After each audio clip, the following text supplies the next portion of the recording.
It's obvious, bitch. Yeah, I mean, that's a great This option, is a right? choice that I make for myself, and I'm saying that if this is a concern for all these people, this is a very heated conversation. And if the men wanted to participate and well in preventing unwanted pregnancies or unplanned pregnancies, there are options that men can do as well. Yeah, well, wouldn't that Why option, is that- why would this you is not advocate? like a No, mess. that's a great, I'm This is responding to. No, I'm Is that responding, I not think it's equality? great that you're, no, I think it's great that you are Right. celibate, but here's the issue. I don't. Why not just state, I'm sorry? But anyways, go on. I'm sorry, I didn't hear you, what you? My life's not very exciting, go on. Okay, I think it's great that, like, you're promoting that, right, because then it's saying no boundaries are crossed, not for man or woman.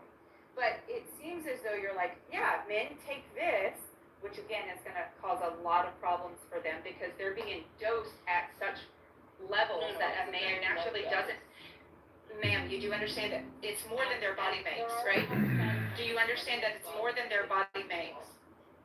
So women also get severe side effects of birth Do you control. see what, And then can you address what it is that I'm saying? Yeah, So I if we're think just gonna do this thing where we just talk over people, I mean, I can do that too. Yeah, well, it feels like you guys aren't It's not true. you're not really interacting with what she said. So she said the male body is getting dosed with such an amount or such a large Well, amount. okay, You so said what's it's the dose? low.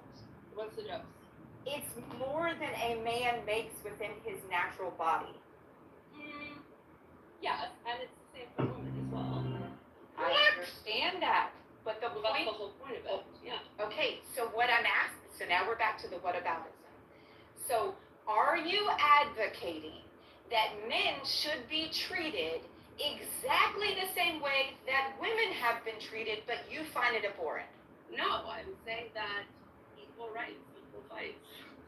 I'm saying that if men want to be involved in this conversation of pregnancy, which not an abortion, then they should also be participating in preventing any unwanted. So celibacy is not They an should be action of responsible. participation. I'm saying that they should be responsible with. And keeping their male member to themselves is not being responsible? Well, I mean, you could try, but most men aren't good at it. Let's be Wait, honest. so wait, now you're saying that men rape women?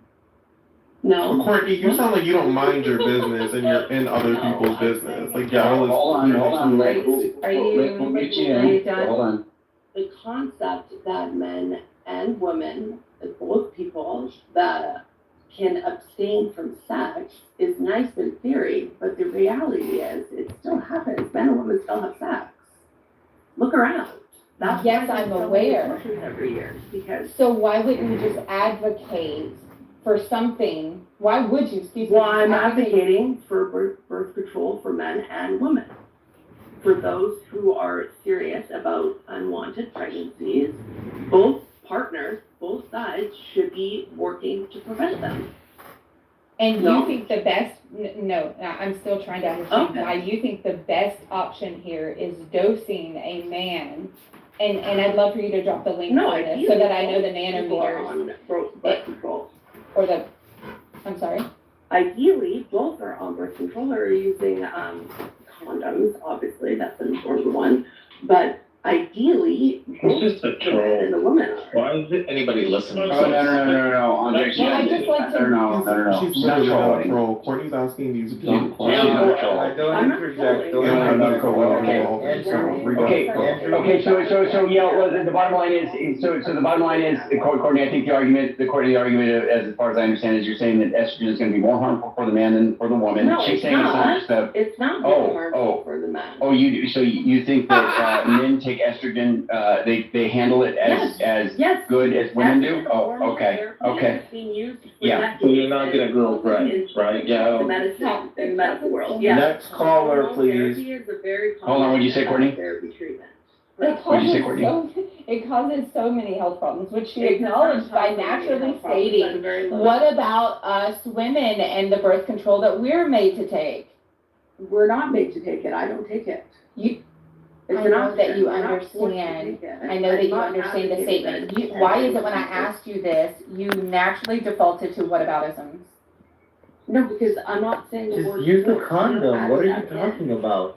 This is an option I really that's don't think available it's for those who about want. Okay, so Yale, was your original position, let's just, and we'll get other people involved now, and I appreciate the exchange. Yale, you just basically, so basically the point was, is that people should work together to prevent pregnancy? Yeah. That's what you're saying? Yeah. Okay. At first you did say, it sounded like a suggestion at the beginning, I will say, it came off very, let's just say, as Courtney said, anti-man, because you said, because you said the men in here who are talking about this issue and think that abortion shouldn't happen should consider this, well, yeah, sure, but there's options for the women in here too that also think abortion shouldn't be. Okay, so but you didn't say that. A lot of men don't know this, vasectomies as well. Well, I think people are aware that they can get that, yeah. By the way. Yeah, There are tons of yeah. vasectomy We babies. should be having more conversations That's- about birth control and how. Look, I think men are aware of birth control. I think they're aware of abstinence. I think they're aware of getting their lines cut, so to speak. I know that men are aware of these things, okay? They have the option of, chemical. Okay, all right. Interesting. Yeah, so we'll get some other people involved. Yeah, we'll get some other people involved. As far as the queue goes, everybody was just kind of all over the place. Who was the next? I know that Andre wanted to get in, Megan wanted to get in, and preferably we can get other people involved here. But Andre, what did you want to say? I just What wanted did to you say want to say, one thing. She keeps saying it's an option, but it's not authorized by the FDA. There's no combined oral contraceptive There that's is authorized. I put a link in the chat. It's, low doses of estrogen are a very common treatment or hormone therapy. But not for oral, not as an oral Dermatologists prescribe it contraceptive. all the time. It's That's pretty for common. women. It's authorized for women. No, It's not and authorized for men, men. yeah. No, okay, provide the I link, put please. a link in the chat for you If, if you're if interested. it's authorized, it's authorized for chemical Yes, it is castration, authorized, not as an oral Yes, low contraceptive for doses men. of estrogen are authorized. They've been used. I'm looking at WebMD right now. It's not there. For what indication? What indication is it authorized for? Low dose hormone therapy. Okay, for what Oncology, indication? so when you're treating. Oncology in particular, like prostate cancer? Oncology, it's very common to use, hormone therapies. And What else? what are you talking about? So, the question, He's asking a specific question. So estrogen is it's a hormone, right? And if your body is not naturally producing enough of a certain hormone, or you need more of it, you can take medication to balance it out. It's like any other hormone. right, in your right. body. I'm asking if it's authorized. Maybe you misunderstood the Yes, question. The yes, question is, yes. yeah, you misunderstood. Estrogen Is is it very authorized? safe, medication. Okay, she's just not responding. She's just ranting. Yeah, Yes. please, How many times do please. I need to say it? If Yes. He's asking, Yeah. For Yes, the it is. particular use Yes. as It is. an Okay, oral. I'm show the link, hold on. Aga, look at her link, she's put in the chat, see if it's correct. No, She is but- saying, Let's understand what the question is. The question is it authorized as an oral contraceptive in men? Okay, that's the question. I know it's authorized for like treatment of prostate cancer. It's authorized as a treatment of, I don't know what. That I am the not question is- 100% sure on, that. Okay, because it's not. Okay. But Okay. Because it's not. But you see, so, yeah, that's, you've been, I think you've been, Punishment in criminal cases in some No, parts of the world. no, it's very common. Yes, it is. As a form of torture. Yes, it is. That's right. Daniel's correct. that's right, Daniel, I appreciate that. Yes. So Yale, I feel like you've been rather evasive, Yale, during this dialogue, because that is what he was asking from the get-go, as if it was medically approved. It is For this medically thing? approved. Of course it is. No, for this thing, yes. which we're talking Yes, about. There are, yes. You just- Just because you say Wait, the you word just of said no. course, it is, doesn't make it believable. So if you Hold don't. on, yeah, right. And by the way, y'all, I have to let you know that if you like give incorrect medical information on a public forum and you're a nurse practitioner, like, it like can affect your like, What, my life? I don't know, it's like a bad thing. Report her. Of the BC Nurses Union. Yo, I'm gonna interject myself. Nurses Union. And I I'm work gonna for the interject health myself for. Okay, what do you? Mango seems to know her. Yeah, go ahead, Mango. I don't, and I'm not, This is like grossly, I'm not encouraging people to work. grossly medical, this is like grossly medical incompetence. Hold on, what did you say, Ethan? Hold on real quick. What did you say, Ethan? What did you just say, Ethan? Hold on real quick. What did you say, Ethan? She claims to be a medical practitioner here publicly advocating for the unauthorized use of estrogen in males. I'm not actually saying that at all. Yeah, I'm not saying to report her, but I do think that's weird if that is the case. Okay, Mango, go ahead. You know what, Thank you though? for repeating that. Don't report her, but I'm just saying, like, yes, it's if you identify yourself as a practitioner. Let me just, Hold on, let Mango go. I think we should, that I've known this individual. What just happened there? What just happened? If you understood me to say that you should be taking authorized and self-diagnosing and self-medicating yourself, I am not advocating for self-medicating yourself with estrogen. I don't know. You're advocating for unauthorized uses, for unauthorized indication. Thank you so much. Obviously, you would want to talk to your GP, your family physician, and you would have to be dosed correctly, and they would probably, you would You're have to advocating for unauthorized indications, use of estrogen for unauthorized indications. Sorry. And you identified yourself as a nurse practitioner, by the way. Yes, I am a nurse practitioner, thank you, yeah. Yes, but you can't come into a public forum and advocate for, Yes, the use of estrogen for unauthorized uses. I'm And not advocating for anybody to be What are you talking self-medicating about? You themselves and no, I'm not advocating that. I'm saying very clearly right now, this is a conversation that needs to be had with your physician or your GP or general practitioner. but you said it's an option, right? It Okay. is an So when you option, say, and that's an when you option say it's an that you option, can bring up with your physician. you make it sound like it's like using estrogen as an oral contraceptive. This has to be authorized when it's not. It's not an option. No, it would have to be an option to discuss with your prescribing doctor, right? Can a prescriber use medication Why which is was I not? kicked out of the audience as soon as it was my Andrew, turn? can I, is there a? There was a mistake, Mango, there was a mistake, you're fine, Princess, yes, we will get you in, hold on, you can, yell. So as a nurse practitioner, it's extremely scary that you don't understand the repercussions that can happen to a man with everything from cardiac to bone density to muscle to. Low doses is fine. Low doses for how long? Well, it's the same risk for women as well, the long-term That's data. not is a true. little bit- That is not true. That's Yeah. not true. There I is a can't. correlation with certain. And by the way, do you have any Wait, let her studies say it, for hold that? on, wait, she just said there's a correlation to what? We do know that birth control, there's a correlation to uterine and ovarian cancers. Yeah, there's correlation, we know that. I'm asking about men. What about isms, that's not helping us. You're advocating on the stage currently. It's not the same risk in men as in women. She has no data for that. She's just pulling this stuff out of thin air. So it doesn't. Yeah, Anthony's trying to talk about it. Wait, she just said it hasn't been used long enough to collect enough data. Most Yeah, hold on, guys, Mod's trying to talk. Ma'am, so why would you advocate for off-label? Because most medications. Yeah, Mod's trying to talk, Mod is trying to talk, go ahead. Sorry.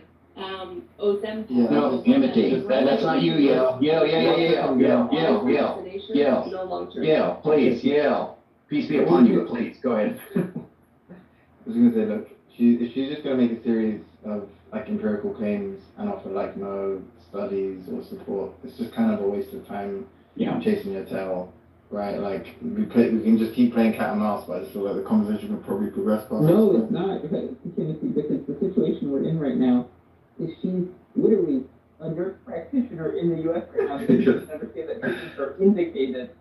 Right? She doesn't even think they understand that concept. She's not from the US. Yeah, to the point. Okay. Thank God. It would have to be. So yeah, but hold on. The point is, look. The point is, we're not going to be. You pushed me down and my turn, and now you're over talking my turn. That's the point. All right, one more time. But just Maybe you should castrate your mouth.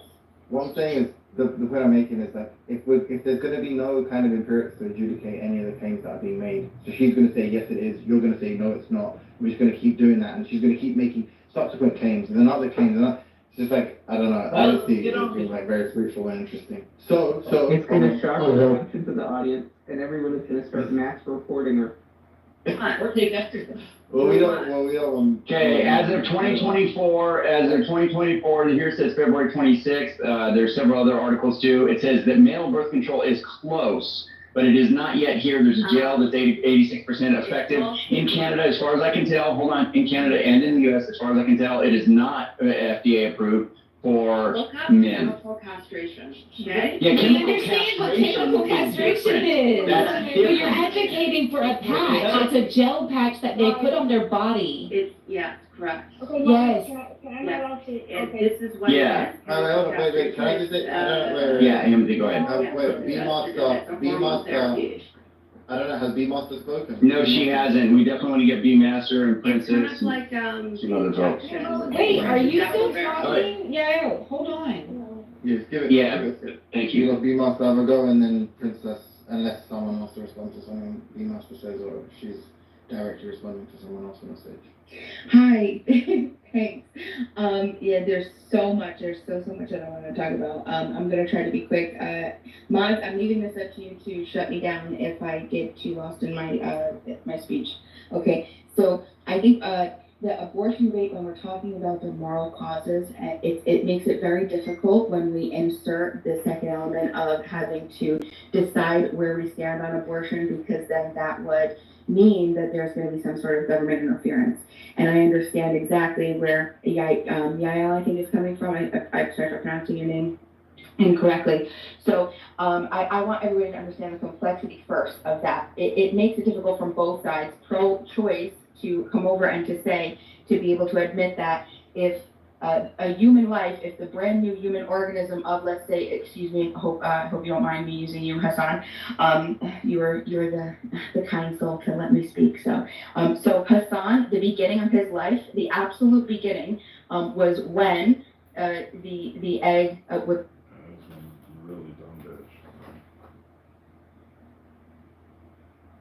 This is the exact same procedure where your front memory, who you are right now, the essence that you are now, can be moved to your subconscious.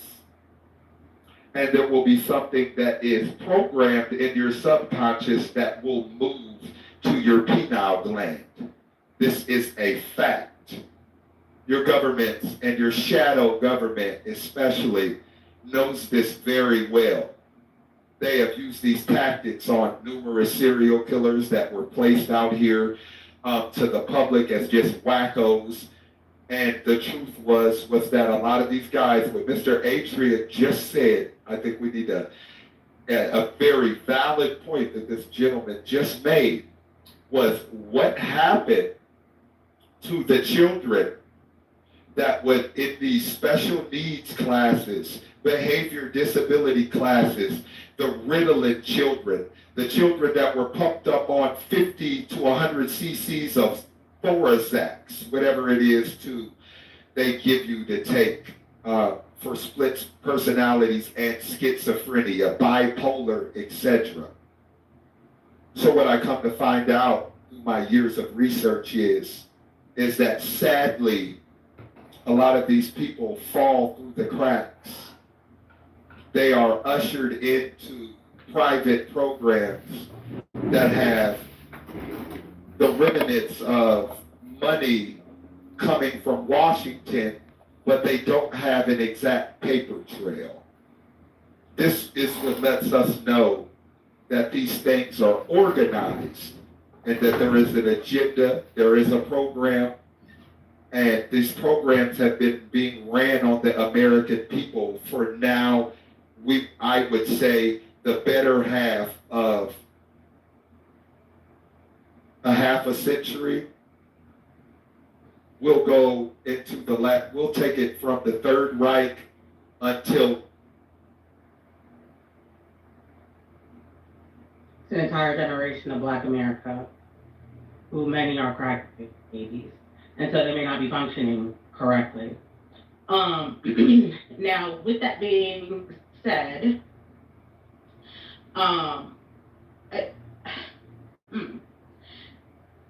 we have to remember that every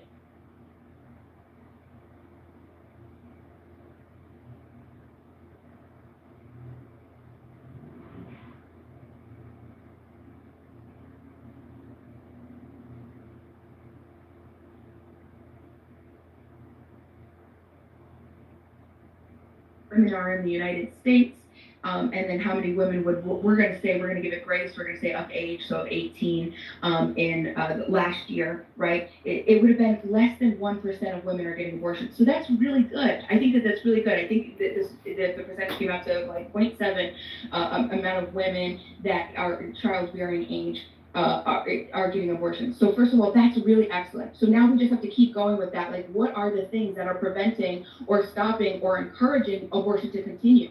And one, like I said, one of the things is just the onus of having to have the burden of this whole child and men to be completely caught out, taken out of the, just by choice, right? So if you want to have government to come on in, and I thank you so much for allowing me to be long-winded, to insert government on what we need to do with women with regards to abortion, we also should insert what men, the onus that men will also have, because then that will also create an extra, a secondary cause of prevention, because men are going to be much more careful when doing what they're doing, right? Thank you for that. Okay. Yeah, I appreciate it. Can I was after. Yeah, I agree. Hold on real quick.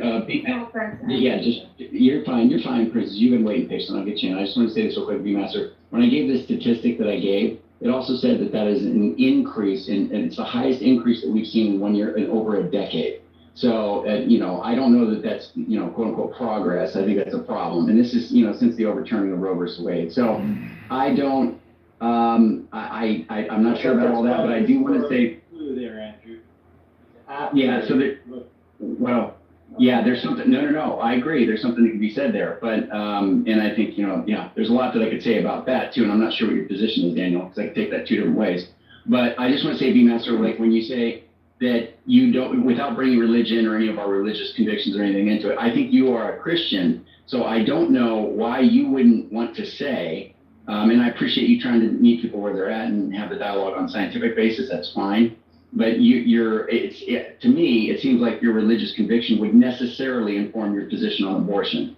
And, you have so much in scripture that talk about God knowing people in the womb and all kinds of things like that. So I don't think it would be a matter of necessarily when personhood starts, but it's just the fact that it's a new human life. So why would we say it's okay to take a human life when it's innocent and God hates the shedding of innocent blood?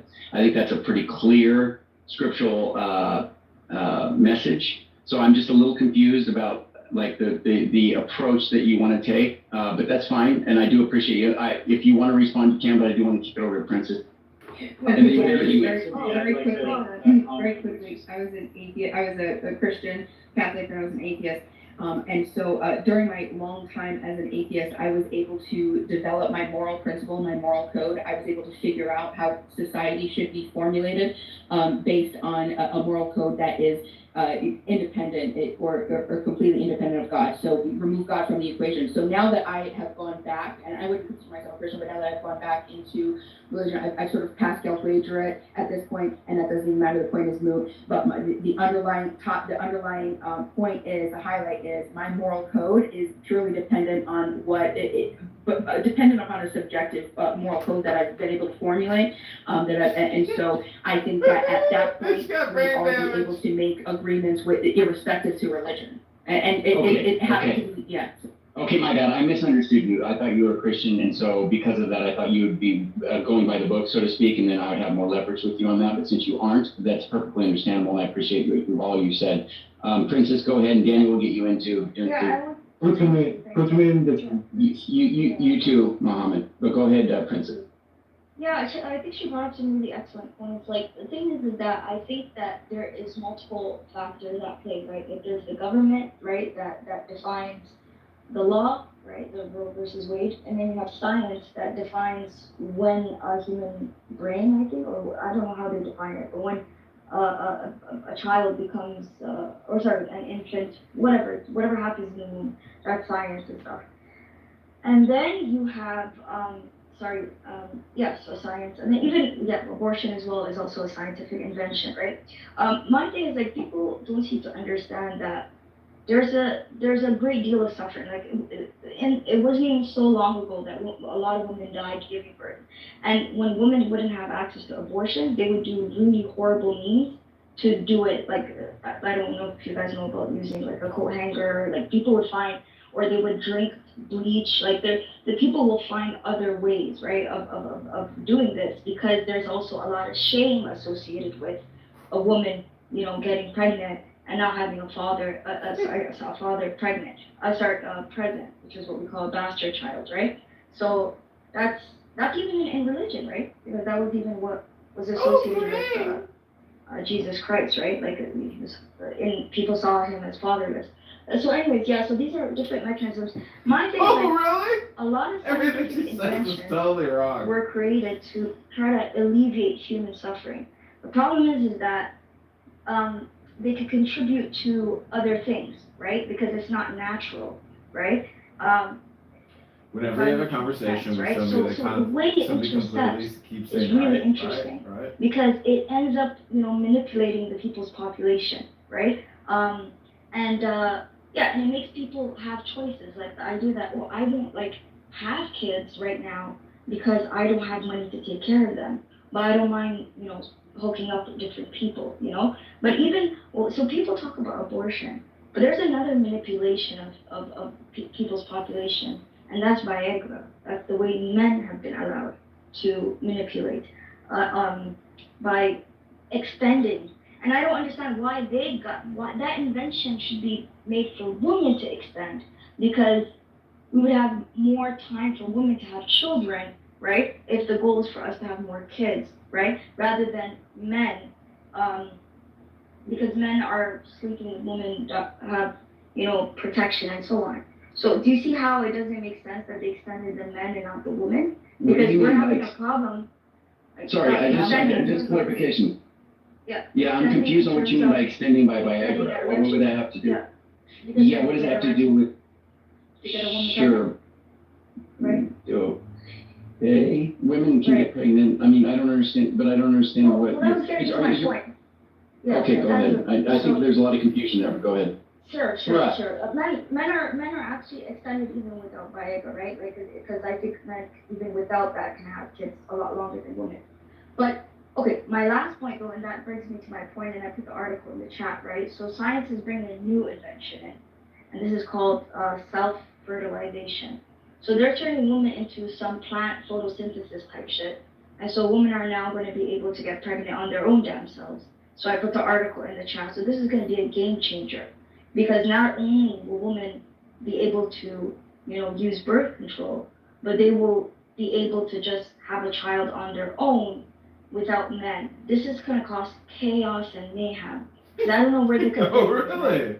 I don't know if they're just going to exile them or go to bring them to war. I don't know, but I put the article in the chat. So this is a new manipulation that they're trying to do as well. Yeah. But anyways, one last point though is that I keep hearing people like Elon Musk and all of them getting mad at birth control and getting mad at these inventions are already here. We can't do anything about it. They sound as crazy as the environmentalists that are mad at cars. We're not going back to walking, okay? So this pussy is open for business. These problems, right? Science, because you guys already brought this in.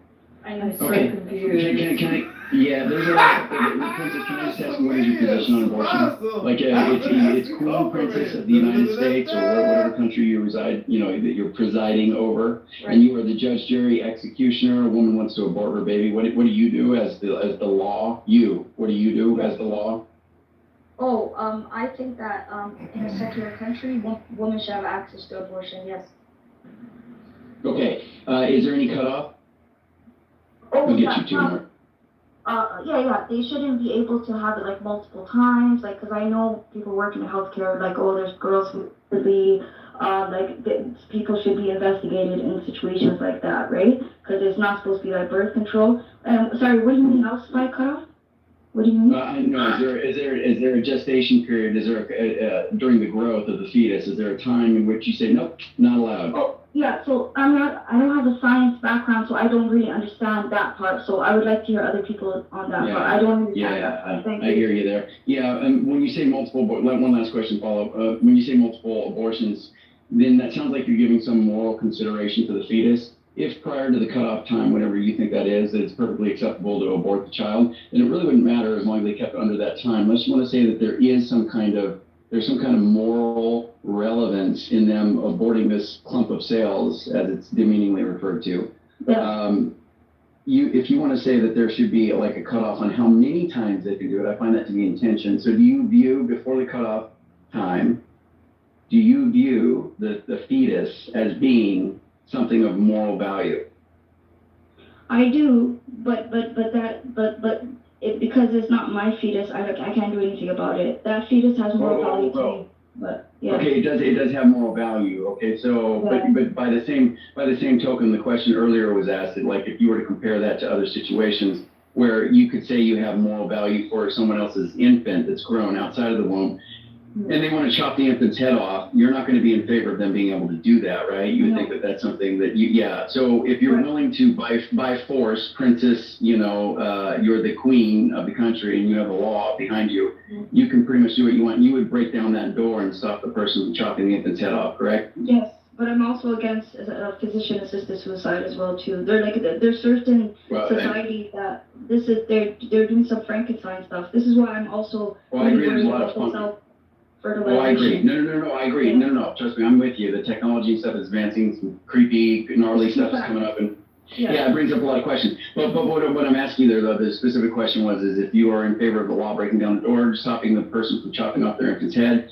because you find that infant has moral worth, why wouldn't you also be in favor of making it not legal for a woman to get an abortion? It would be illegal. Why? Why? Because I'll tell you, right? If a woman is in a house with her baby, she's killing them. They're gonna burst into the house, right? If she tried to harm the baby in the stomach, could they burst into her body? What are we supposed to do? Well, first of all, you can make it not as available. Now, she can go and do what she does, but certainly, look, just because a person can chop their infant's head off in the corner of their house and nobody will know about it, or you could do a self-abortion, doesn't mean that you don't outlaw that activity. You don't want the stamp of approval on something you find to be morally outrageous. I agree with you. Okay. Yeah. Okay. All right. Well, all right. Well, I appreciate that. Okay. I think the next on the queue was, I think it was Daniel, actually. And then I think Mohammed and Mark, if I remember correctly. Daniel, go ahead, whatever you want to say. It's been a topsy-turvy room. I have something to share based on some research about the subject of abortion that may be of interest. But it seems like you want to know where people stand. So did you want to ask me those questions first? I mean, yeah, if you certainly, what is your position on abortion?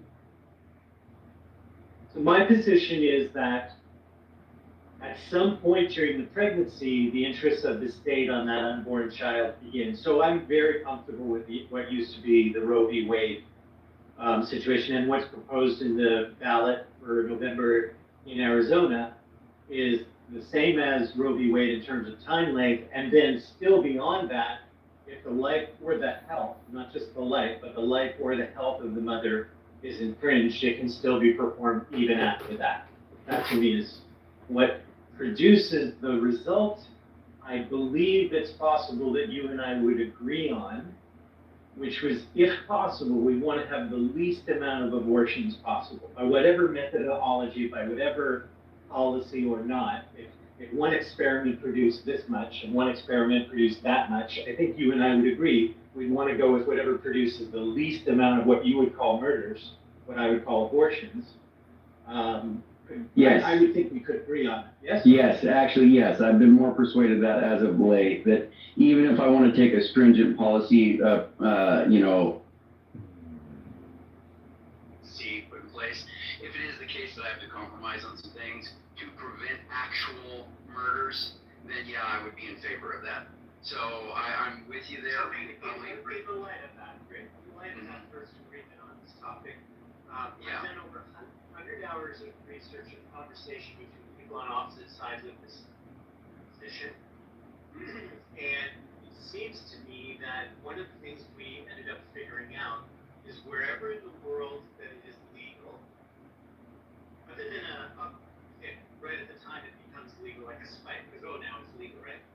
after that settles in, you end up with less abortions on a per capita basis than when it was illegal. And one of the things you just pointed out is for some reason, because it actually has been going down on a per capita basis, since Roe v. Wade was overturned, it has not. So that is something for us to look at as social scientists, or just people of faith and belief, or non-belief for that matter. So I think that safe and legal, the data suggests overwhelmingly produces less abortion. So I think when you put it, therefore, in terms of murder, it makes it that there's no moral escape process there, where there's no sense even of the value of the mother. And this is where I come down to. The real debate is not about abortions, it's about law enforcement, lawyers, judges, stopping women and men doctors from cutting off baby heads for profit, paid for by taxpayers to fund the 24 weeks or whatever that was, 6 months. I think the mother has a capacity for life beyond that one possible potential life to be born, and is responsible for a whole family and a village and whatever that sort of network of social is. And who are we, any of us, never mind a government, of all things, to go in and define when it is okay or not okay? It's too much of a situational and conditional situation, and the data supports that, so I'm not just being poetic, that we've ended up with situations where women's health has been permanently damaged because they were not in danger of death under the law, and so they were allowed to undergo conditions that since Roe v. Wade has been overturned and The other real laws debate have is not taken about over, abortions, it's about where the law health of enforcement, women has lawyers, judges, decreased. stopping women And and doctors you want to look it up, is from cutting off baby heads for profit, paid for by taxpayers to Planned Parenthood.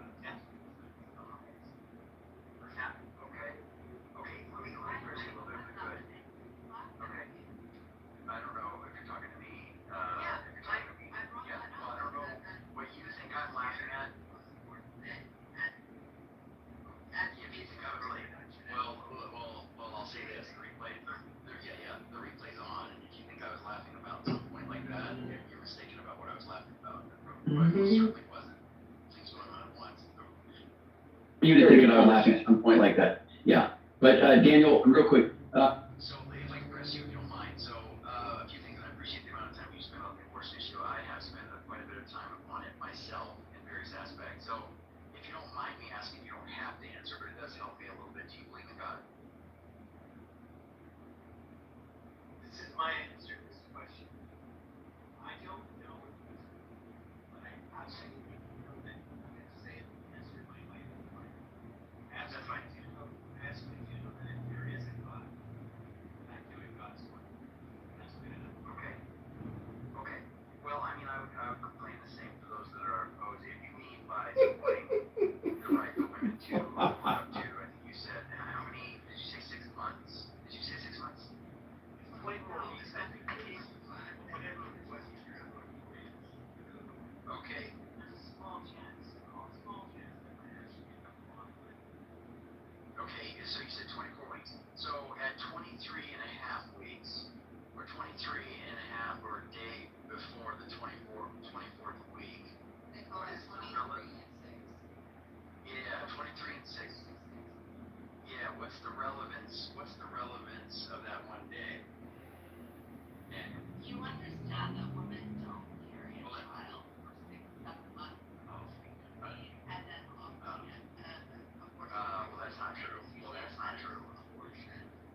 Andrew, put me in the queue. I'd like 60 seconds to speak on the abortion industrial complex of baby sacrifice.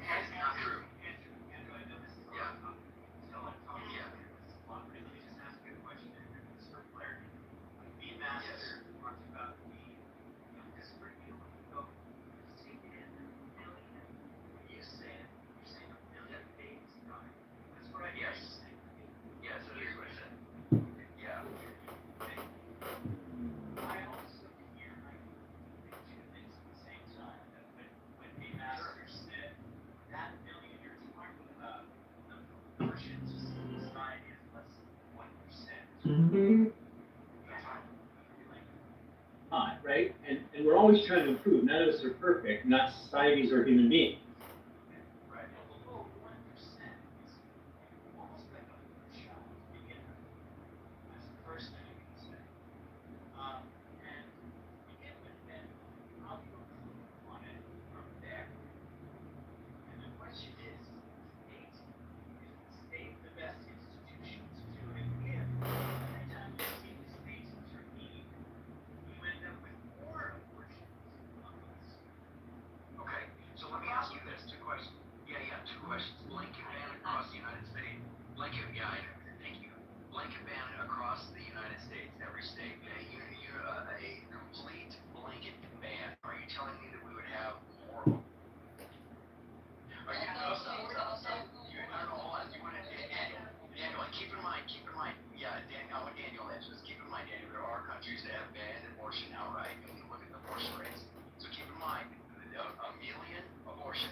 Hi, Andrew. This is Adrian. Since this seems to be open popcorn style, I'd like 60 seconds to talk about the abortion industrial complex, which is a for-profit industry.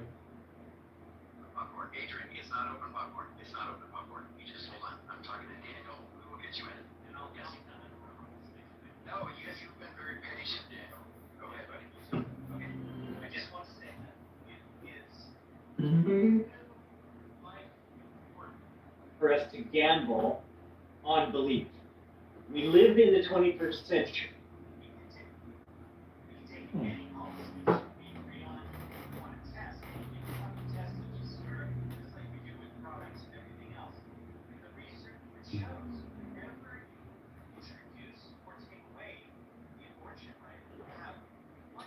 Post receipts. Put the link in the chat, Daniel. It's just your opinion, Daniel.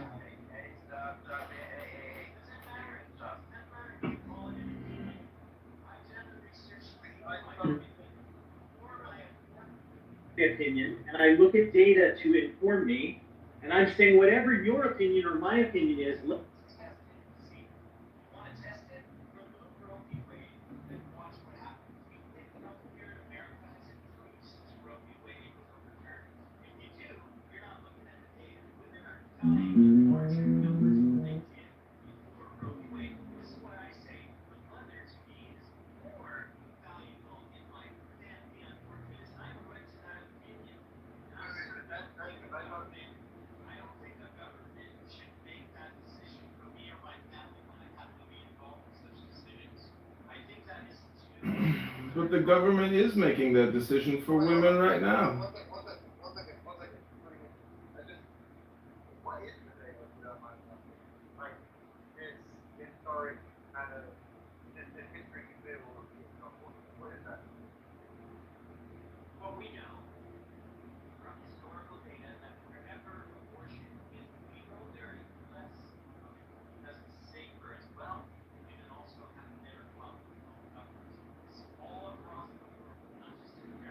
And it's not just his opinion. He has actual research and statistics to back up these facts.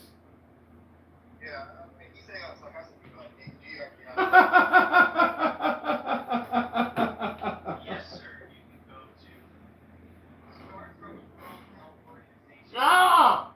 You can have that for another 4,000. Oh yeah, like the World Health Organization is a credible organization anymore. Please, Mr. Vaccine. Don't do suicide by mod. Don't do suicide by mod. You know, the World Health Organization is an institution that maybe you don't like, can be better. No, sir. I would like to speak. I would get out by that. See, I was just asking because it seemed like you were. I wasn't sure. I was complaining. You and about but he was your model for a big. Oh, okay, sorry. Yeah, better now. No, better now. Go ahead.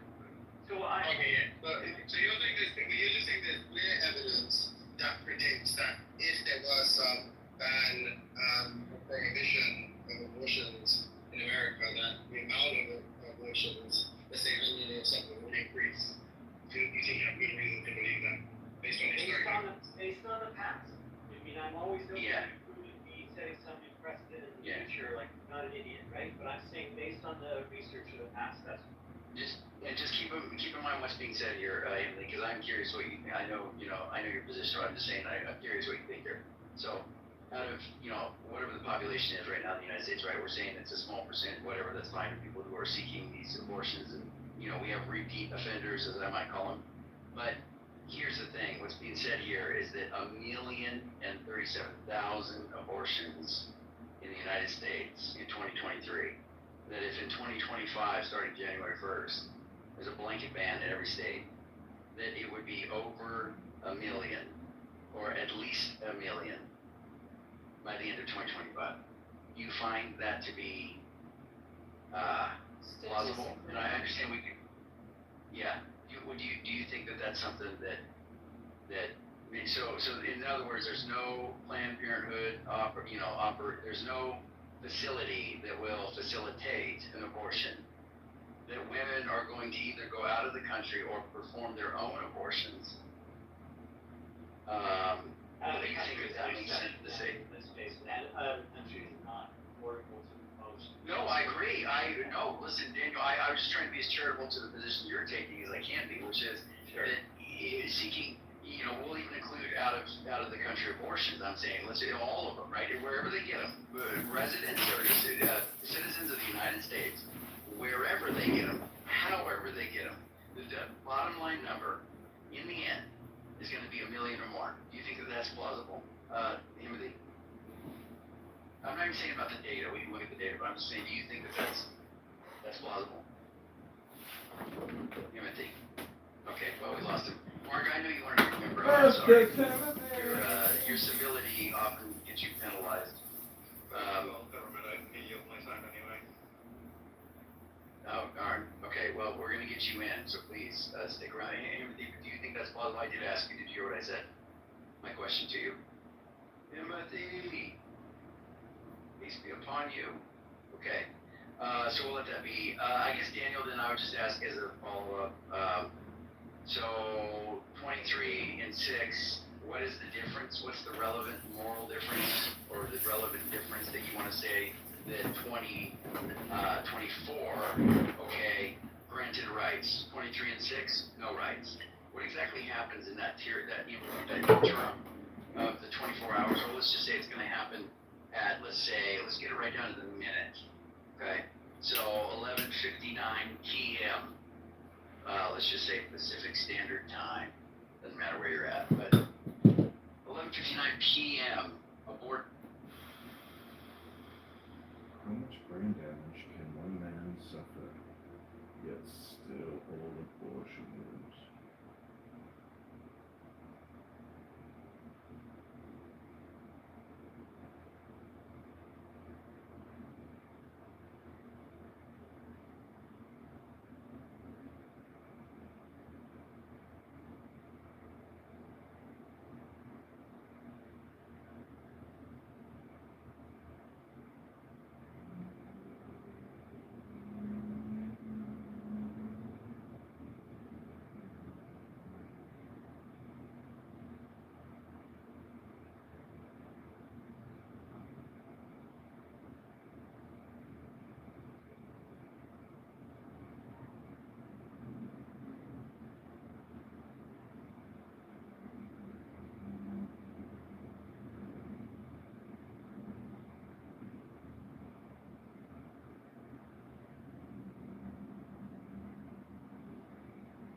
Good evening, everyone. This is Adrian Dickman speaking.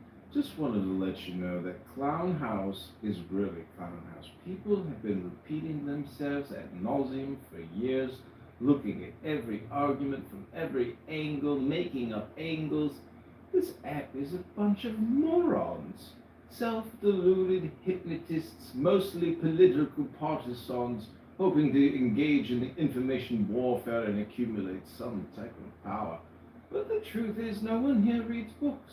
Therefore, their power hasn't increased at all. They've been merely contributing to Paul and his little LGBTQ boyfriend, the Admiral one, when he has his cutesy-dootsy little town halls where he tells you about the new functionality. Anyways, this is Adrian. Health, wealth, love, peace of mind, happiness, and strength. We'll call you, don't call us. God bless. It was an error, of course. You still, every time you say my name or talk to me, I'm gonna cut you off. Every single time. So do it again, I'm gonna cut you off. Jasmine, I agree with you, though. Listen, I can go to my own way. That's what always happens. If I'm being honest, Jasmine one of the people that also hate Africans too, so I'm not surprised. Move me down the line. You're a liar. So you just said we couldn't generalize. You literally just said that the same thing you said I couldn't do to you, you just did to me.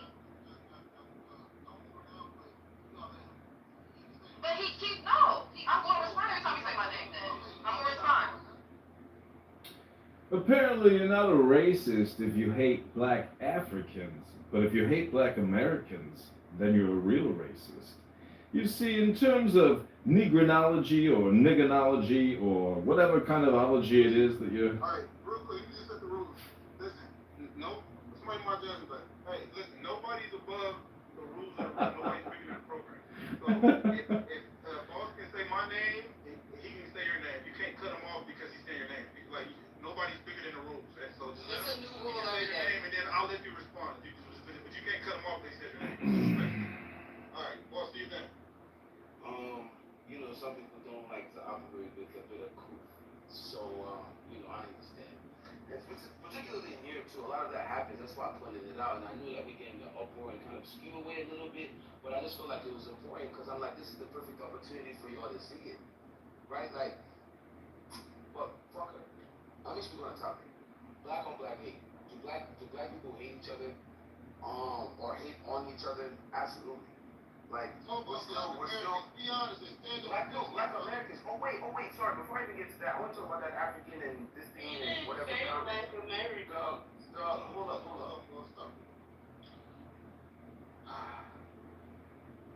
The people that were born and raised here, or moved here at an early age, or whatever, etc., they're in the name, it literally says African and American. So they're given a critique on America, the land that they grew up in, right, lived by the customs and etc., dealt with all the same racist bullshit that y'all dealt with. You then can't say like, oh, well, now they want to claim African, blah, but they've always been African. Like, so that, it doesn't make any sense, and that's why, that's one of the ways you can see or show someone that doesn't really care about the critique or the message. It's all about hating the messenger. Throwing that aside, do black Americans hate on each other? Absolutely. This is still one of the only places that it's like if a black person steps on another black person's shoe, they can get shot and killed. If you stare at a nigga too long, you can get killed. If you, I don't know, like, dance with somebody, look the other way, like there's always some bit of tension every time black Americans are around each other or issues and shit. You know me, I travel a lot of places, I've lived in a lot of places. You go to Atlanta, you go to Houston, you go to all these places that always end up in the shooting. So the answer is yes, absolutely. There's a lot of people that's like, oh, I work for this, so you can't get it. There's a crab in the barrel mentality, and we keep saying it and saying it. But for some reason, when we ask the question again for everyone to answer, then we get that, oh, no, we don't. What are we talking about? We all love each other. We all fuck with each other. We all just, why are we lying? So I'm going to land on that. It's my vote. No, it's no goals. So I'm just going to get back to the queue. Who disagree with boss? Anybody disagree? I do. All right, I disagree. All right, it's Mr. Business on Brooklyn. I don't understand how this thing go here and talk Black Americans, Hood, Houston. Nigga, what the fuck going on in your country? Y'all niggas marrying kids, putting out clips, selling people, murdering motherfuckers in villages. What the fuck are you talking about with Black Americans? Nigga, that's like a pussy ass nigga over here. The fuck? LML, prove Michael Rubin's point, why don't you? So wait, now let me respond to that. Can I respond to that? Let's keep it respectful. Let's not talk about no pussy. Oh, well, you should have told him that while he was rapping. But I'm not even gonna disrespect the brother either, right? Because I'm at an elevated. And I appreciate that, right? I'm not gonna disrespect him back because I'm at an elevated, consciousness in my life, right? But you see how I gave the critique on the space, right? And I worked with the title.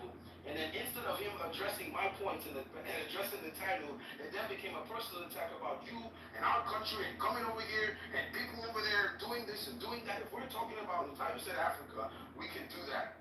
But no, instead it became a personal attack and disrespect that continues and continues to happen in here. So that's why I'm gonna just keep pointing it out. And I know that every time I speak, there's some people that they hate Africans so much that I pierce their soul. And that's why I fucking love doing it. I'm not gonna disrespect you back. I just wanna keep showing y'all that these people, leave it at that. These people are the reason that you were able to free to No way. be a country. In addition to that, bro, you guys come to America and portray, and you portray black degeneracy, and then like Jasmine said, you stand on the sidelines and say, look what they did. You can't do both and have any type of leg to stand on, bro. Alright. Move on, bro. Alright. Hold on. Before Brooklyn go, before Brooklyn go, put a gun emoji in chat if y'all agree with Mr. Spenzo. Put a brain emoji in chat if y'all agree with Boss. Alright. Brooklyn, it's on you. Like you niggas did, y'all proved this point. Y'all took the bait. I forget to put a brain emoji in chat. Hold on, yeah, of course. Because they took the bait too. Because y'all keep wanting to differentiate yourselves from everybody else. He didn't say Jewish American. This is some shit Luke put in the fucking title. Let's be very clear. He said, my community and black people. You niggas include black people too. Y'all just sat on here and displayed how y'all be hating on each other. The African hating on the fucking American and vice versa. I don't even understand how y'all be making it seem like y'all that different when in your own countries, whether it be Ghana, Liberia, Somalia, wherever the fuck you may be from, any of the Caribbean countries, you niggas hate on each other too. So stop, please. And I'm not one of the Americans that don't like Africans. I'm one of the ones that actually fuck with y'all. But I need you niggas to get up into reality and realize that y'all part of that nigga shit that y'all be doing. Y'all be doing nigga shit where y'all from too. Okay? I want y'all to understand that. Y'all get y'all asses over here and think that y'all can look down, but we know that y'all participate in all of the nigga shit. Okay, so in this conversation, just deem yourself as the black people that Mr. Rubin was talking about. This is between Jews and fucking black people. You niggas from Nigeria, wherever you from, are the black people that he was talking about too. And yes, y'all do need to stop being on each other. That's a problem. Wait, I got a question for Michael. Hold up. Yeah, I got a question for Lou Facts. Right? Quickly though, we Africans are part of the Black American stuff. If an African said that we're part of that, y'all would say that no, you're not, because y'all were not. I didn't say Black American, I said Black. Okay, that's fine. The title says Black Americans though. Right? My question for you is this. Well, I was going off the title. My question for you is this. Everything that I said, right? Did I hate on Black Americans or did I give a critique on Black Americans? Please help me answer that. You was going based off your personal experience when you lived. You said you lived in a bunch of places, which I agree. I know you have. And you said based off your experience, you see this. You can't go to certain parties without shit getting shot up. So you're just referring to the fact. I don't think it's. I mean, me trying to determine what you had. my guy. Give me a brother. I don't think you hate us. No, I don't think you hate us. You said you go off history. We've known each other for 3-4 Nah, years. so tell me. Yeah, Don't act like it's different because your friends in your head. Come on now. Boss like that afterwards, just like me, he didn't have a bunch of people, but I ever heard him say, he probably said some shit, some egregious shit. I probably said some egregious shit, but he definitely don't hate Black Americans at all. Okay, so wait, so I'm not even talking about if I hate Black Americans in general, right? Because obviously I don't, because one of my ex was. But I'm talking about what I just. Yeah, I do. I fuck all races. But this is the thing though, right? What I just said in this room, that's what I was asking on. Did I critique or hate on Black Americans? And that's why we had the argument. How did you know when somebody's doing that? This lady came off a mic and said like, oh, you see y'all doing what my group did because boss hating on Black Americans and this other guy. Am I hearing things? You are. Did she not suggest me? You weren't even here. Yeah, you said that you were trying to separate, but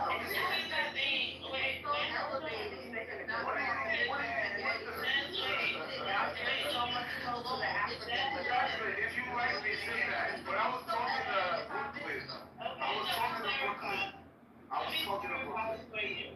See, in the Black community, hating on, hating on, does not mean, and you know this, I don't even know why I'm explaining this to you, but to hate on a person doesn't mean that you hate them. Like, it's not the general fucking description of hate. It's hating on it. That means if I wear some shit that you think is cute, but you don't want to fucking admit that it's cute, you gonna hate on it because you're a hater. Not a hater in the sense that, oh, you hate Black people or you just hate me to the death of me, but you're a hater, and you know this because you've been involved in the Black community. But yes, you did, and I'm gonna show you how. I'm gonna tell you how, right? I'm gonna tell you how. Because when you made your submission about Michael Rubin, and yes, I also agree that he was correct, right?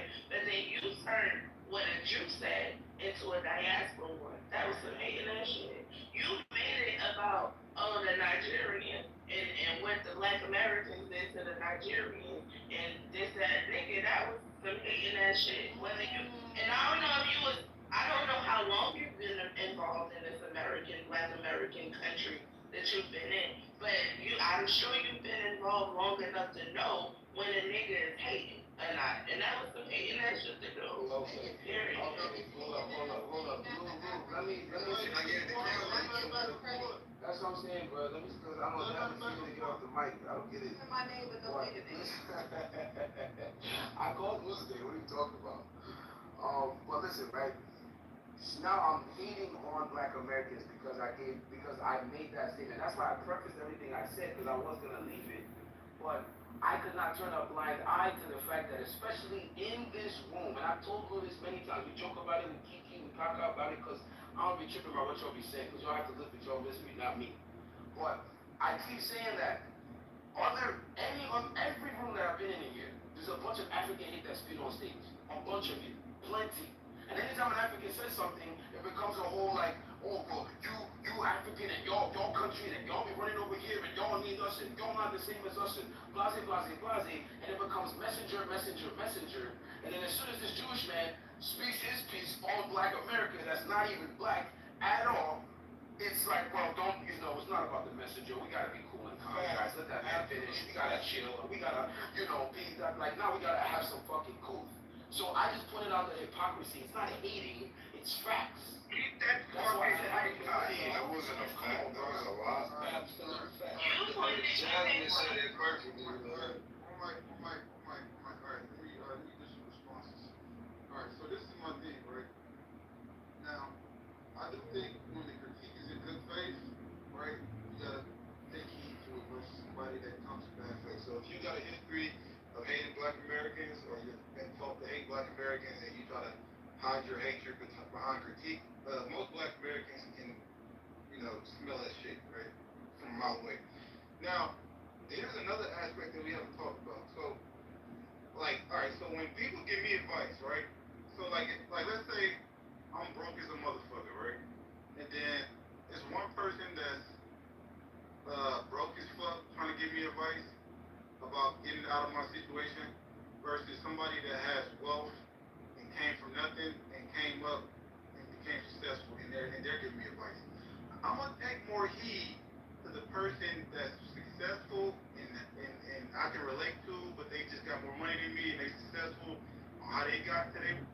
got to where they are versus somebody that's broke trying to give you the same critique, right? So when I just gotta keep it real, Jewish people critiquing us versus somebody, like let's say somebody comes from like a fucked up country that's all type of egregious shit going on, and then you're trying to have the same critique. Y'all don't feel like that's like if you coming from degenerate shit and then you're critiquing degenerate shit, should your critique be valid? That's my question. Hell yeah, it should be valid, because just because somebody got a lot of money, they know how to make money, don't mean they give a damn about you.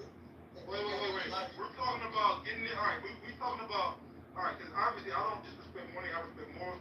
But if a broke person is telling me about how to get out of my situation, I'm gonna take more heed to the person that got money that actually has a blueprint to how they got out versus somebody that's broke. You know how many people can tell you because they've been broke, they had a lot of money, and they watch their Wait. You know how much wisdom they can drop on you about what not to do?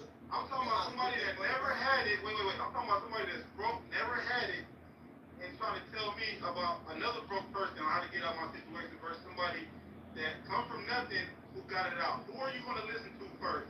The person that... You're wise, you listen to both. He not listening to the question. No. Let me explain my position. But because there's a lot of broke people that got a lot of wealthy people around them, and they never had no money, and they understand absolutely exactly what to do. A lot of people in those scenarios, so it would be a great. I'm saying, all right, so let's say, bro. That's They don't have ridiculous. no wisdom. Okay, that's according to you. There's a lot of broke people that can tell you a whole lot. They've been around a lot of money, He's been around a lot of broke saying people. that they broke, but they got all this information. If they got all that information, why did they use it Because to they not don't be want to play the game. They don't. That's false. I could have been a billionaire with all my knowledge. Wait, when you said the broke person, wait, hold on, a lot of folks. Wait. They don't want to play the corporate game. All right, so you said the broke person actually knows how to get out the situation, but they don't want to play the game, so they really give you the advice to get out the situation. No, he's saying that he can tell them how not to make the same mistakes, bro. Yeah, that example is a little weird. I'm telling you that you would be a person fool. don't want to sell out, so that's why he's saying broke. But I didn't say that. I said that you would be a fool to say that person's broke. They can't give me no advice about no. You did say that they don't want to play the game.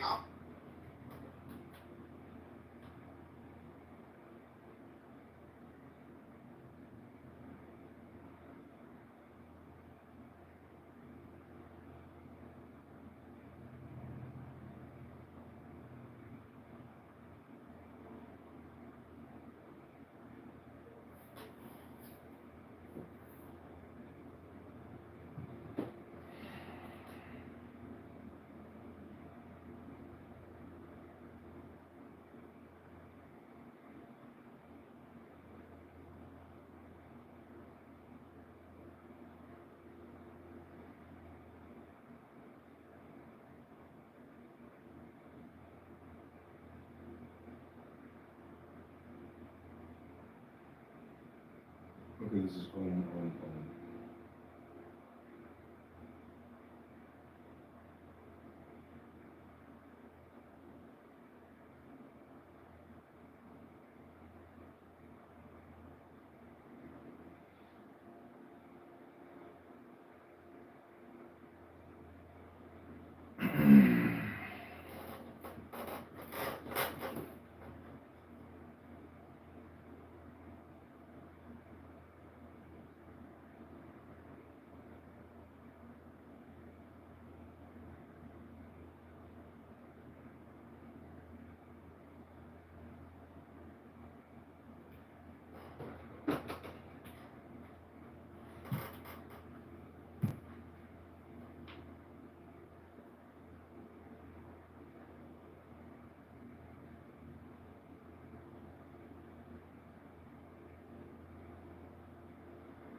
Kevin Durant transformed into the Blob. This is not computer graphics, but the real skill of makeup artists. The first step was creating a life cast of Kevin Durant's body. This involved covering him in a special material to create a mold, which would then be used to sculpt the prosthetics. Durant's transformation into the Blob involved donning a full-body prosthetic suit that added over 60 pounds to his frame. Crafted from silicone and foam latex, the suit was meticulously designed to capture the character's enormous bulk and distinct features, from his exaggerated jowls to his massive belly. Each day, Durant spent 4 to 6 hours in the makeup chair, where artists applied and painted the prosthetics with incredible detail. The intense heat buildup and discomfort meant that frequent breaks were necessary to keep the actor cool and hydrated, especially during physically demanding scenes. Do you like this film? Did you know? How Kevin Durant...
I'm trying to convince Donald that exists through ohms.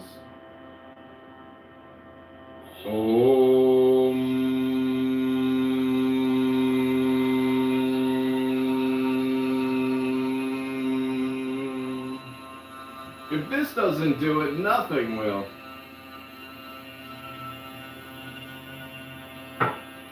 That's right, I'm trying to convince Donald that God exists once and for all through saying Om.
I think it's working. I think we've convinced him. We've done it. We've done it. He doesn't have to make rooms anymore asking for people to convince him that God exists. We did it. We set him free. Free. He's free. Donald is free. Long live the Donnie. The bird is free. The bird is free.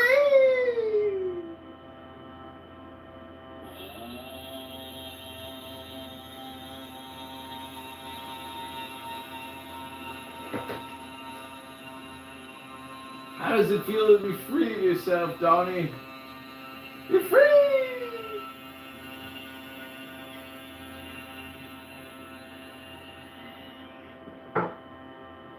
Oh, you can thank me later, Donald. Don't worry about it. You can pay me later.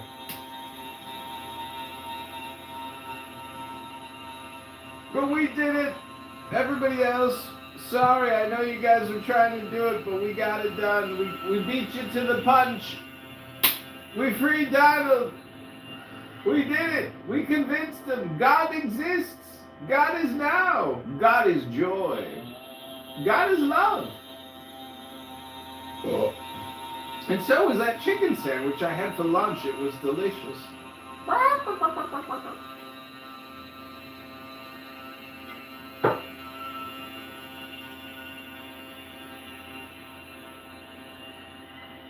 Oh, you're not entertained anymore? Even though we proved to you that God exists? God, you're a tough crowd. So demanding. Greedy, you might say. Or not greedy enough.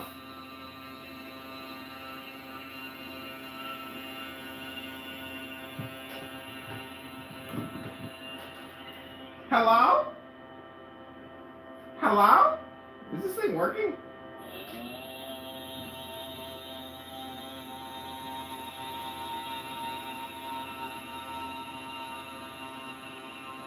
Alright, I'll be back. I'm gonna go free some other people. I'll be back.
Man, that's bigotry. That's anti-homosexual right there. He ain't gay unless he posts receipts.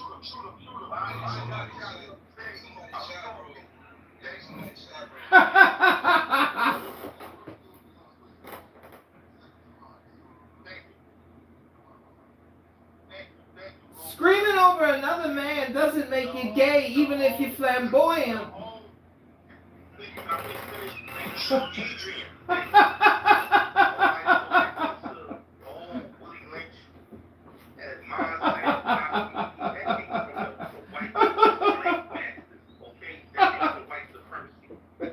That's why we got this whole hate agenda going on in our community. But don't get it twisted, bro.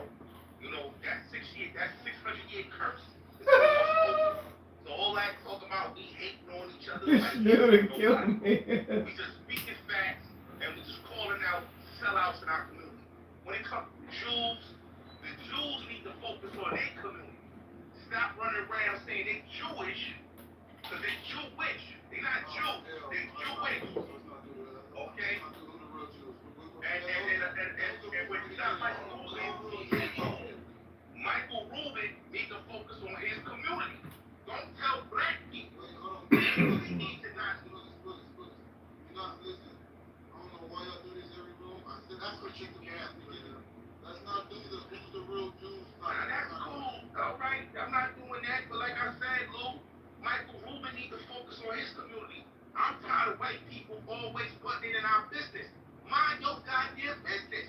If we checking our women and we checking niggas in our community, let us check them. That don't got nothing to do with you. You call it hate, we call it the truth. Okay?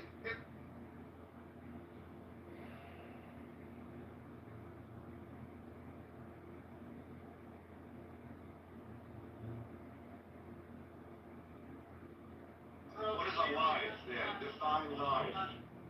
Define it. I will. I think life is experience, actually, and when a family determines how to grow their But that plants aren't alive. generations, Yeah, the plants aren't alive. it's not The about. bacteria are alive. I'm not finished. You're right. And then if Bitcoin drops in price.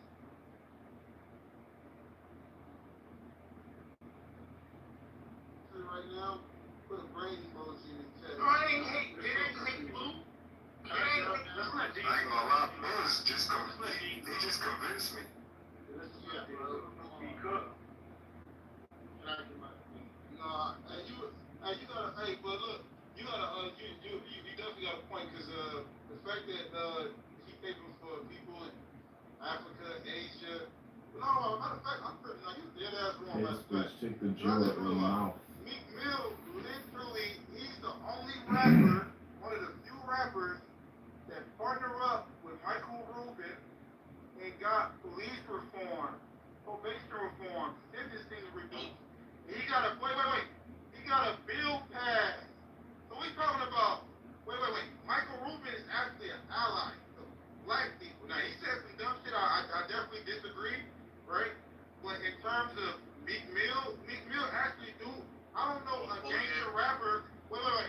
I don't know a gangster rapper from the streets Jewish hate, character and versa. You are the racist Jew hater. the prison shit. So why won't me, what's the bill, Lou? What's the bill?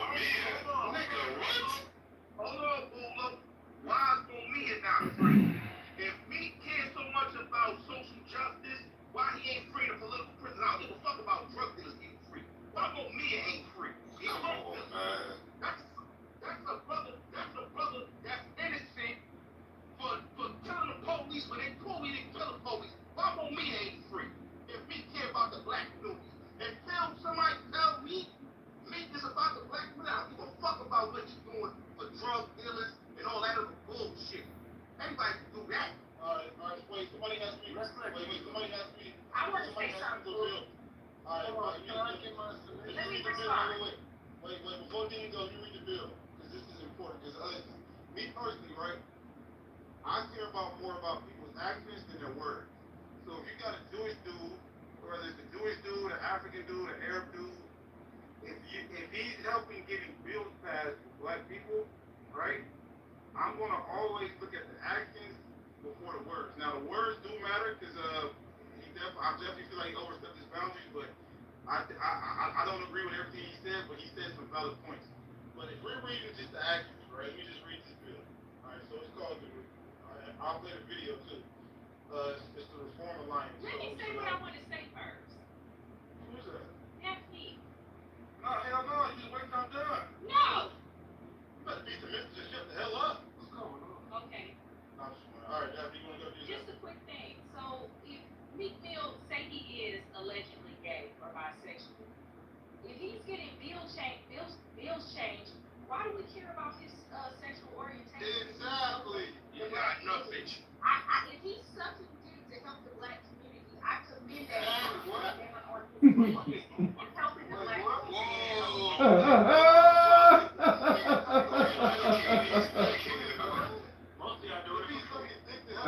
Steve, I was doing for free. Nigerians speak English. Let that boy D. So y'all waiting something to get reparations? Wait. Only real Nigerians can speak. Nigga, if you was born in America and never been in Nigeria a day in your life, you're not fucking Nigerian.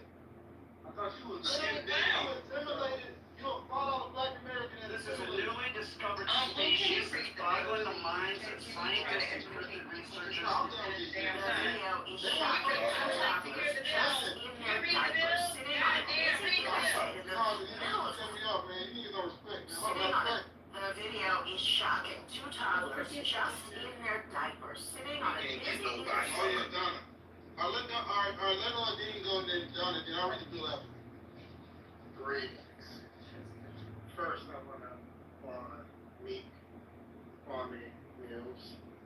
Remember, he didn't get a citizenship in Ghana. He wants to return back home. That should be acknowledged and appreciated. Seems like he's turning over a new leaf in life. That should be appreciated. Couple things. I'd like to touch on this notion I'm trying to draw. I think when Ruben made his comments, it was specifically directed to Black Americans, right? And I think for any Black American to try to juxtapose their condition and state with other Black countries, particularly third world ones, is completely fallacious. It's odd, it doesn't make sense. There's just another way of deflection and obfuscated accountability. To the point, and I know this is friendly banter and so forth, but someone like the individual that spoke before me, his whole persona on social media is dedicated to pitting Black folks against Black folks. I invite anyone to go to his YouTube channel. This is what he does, right? So I don't even know why we really entertain his nonsense, particularly on this subject, but it is what it is. That being said, and I know a lot of people want to speak, people might want to disqualify me because I am first generation American. I'll say this, Black folks, Black Americans, FBA, to sort of stop this hating on each other, I'm not going to start by stop calling each other the N-word, right? I don't know any other. See, here we go.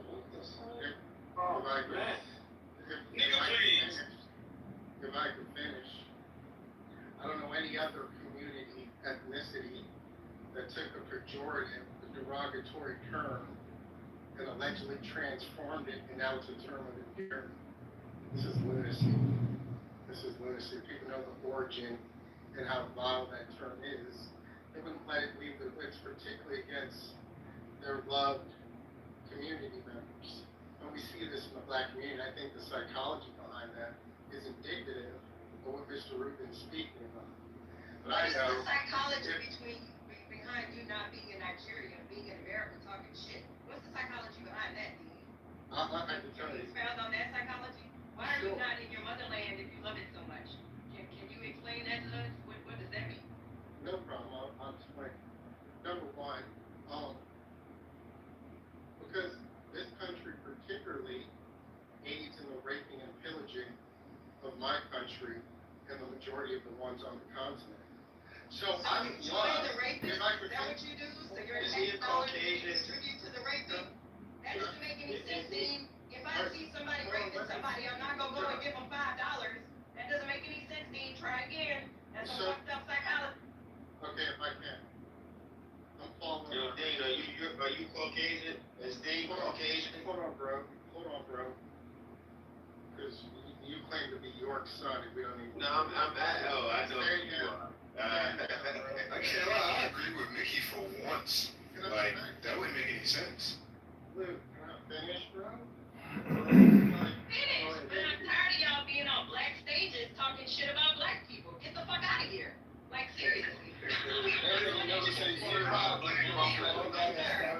Trigger ass. Because he's not African American, is that why you can't speak on him? Is it because he's not FBA, that's why he can't speak on him? No, it's a valid question. Why would you go to the country that's guilty of raping and pillaging and like benefit? And he's like benefiting America by being in America. So why would you do that? That doesn't make any sense. I'm finished. So again, to the question of coming to this country, I'm following the resources that have been pillaged on the continent. Here's the deal. Here's the deal. Between the U.S. and Europe, leave Africa alone. Take all your enterprise, your investments, take your mines, leave us, and we'll leave you. That'd be a great. I'd love to sit with your president. If you guys agree to that, I have no business. Black America has nothing to do with that. You have to go talk to the white people that you guys assimilate with. Can I finish? So what I'm saying, though. Hey, what you just call her? Sorry. What I'm saying. He said Abid. I did not. You don't need those guys. You can't say that. Wait, now, wait, see, boss. Now, you just said we triggered, so you basically said you cool. When I spoke, No, hypocrisy. I'm telling you your hypocrisy. You just said, I said Negroes. Is that a swear word now? I said Negroes. Is that a swear word now? Hold on. We go to this. We gotta do the argument. Dean just called somebody a bee, which means a slave in Arabic, as an African, right? He called me that. And then, wait, one mic, and then boss said we're triggered. See, now, this is the anti-black shit when y'all be saying, when y'all be trying to come in good faith in conversations and then gaslight us by saying we're triggered for African calling us a bee. Now, imagine if a Jew, wait, hold on, y'all just stay the fuck on mute. Now, imagine if a Arab person came on stage or a Jewish person came on stage and called us a bee or nigger. It will be World War 50 right now, right? But since he's black, quote unquote, melanated and look like us, he can get away with calling us a bee. This is a West African calling us a slave. And you just said that black Americans are triggered by it.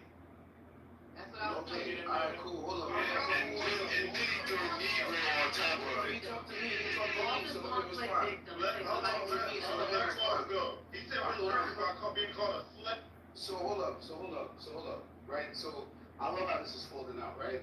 First of all, I know y'all uneducated people like to think Africa is a country. More anti-black, now we're uneducated. Why is Jasmine still talking while I'm talking? Why, Jasmine, you can't sit on me, let him get along. Like, You go to the flood. Yeah, I know. I'm speaking on the point, literally, until you cut me off. This is what's funny, right? I know that y'all like to think Africa is a country, right? But I did not even hear the word Abi. And I don't even know what the fuck that means. So no, I did not say that because, he called Abi a slave. I didn't even hear that shit. Why I said it was because he has been repeatedly getting cut off on stage. Hold up, I'm still talking, right? I know you like to cut. You're lying again. Dean got to go for a while. You're lying. Jasmine, you cutting me off again. And I didn't even say it. You're a victim. Exactly, sure, I get it. I'm not the one begging for shit though. But this is the thing, right? This is the shit now. Hold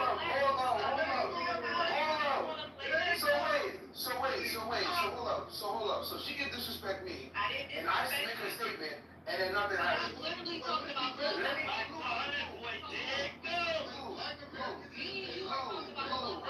I speak? Or is this just an FDA space? Can the Africans speak in the FDA space? Because this is exactly what happened to Dean. This is exactly what happened to Dean. No, he was not. He was cut off multiple times. He was cut off multiple times in the state. That's what happens with the same way I'm getting cut off now. The same way I'm getting cut off now is the same way Dean was getting cut off. Like I did it, don't have to hold hands and kumbaya and then Just let him land. Just let him land. Let him land. Right. I ain't gonna lie. Dean said a bead, and right after Dean said a bead, he said all y'all triggered. But now I didn't say it. Keep it real. Honestly, can I jump in there?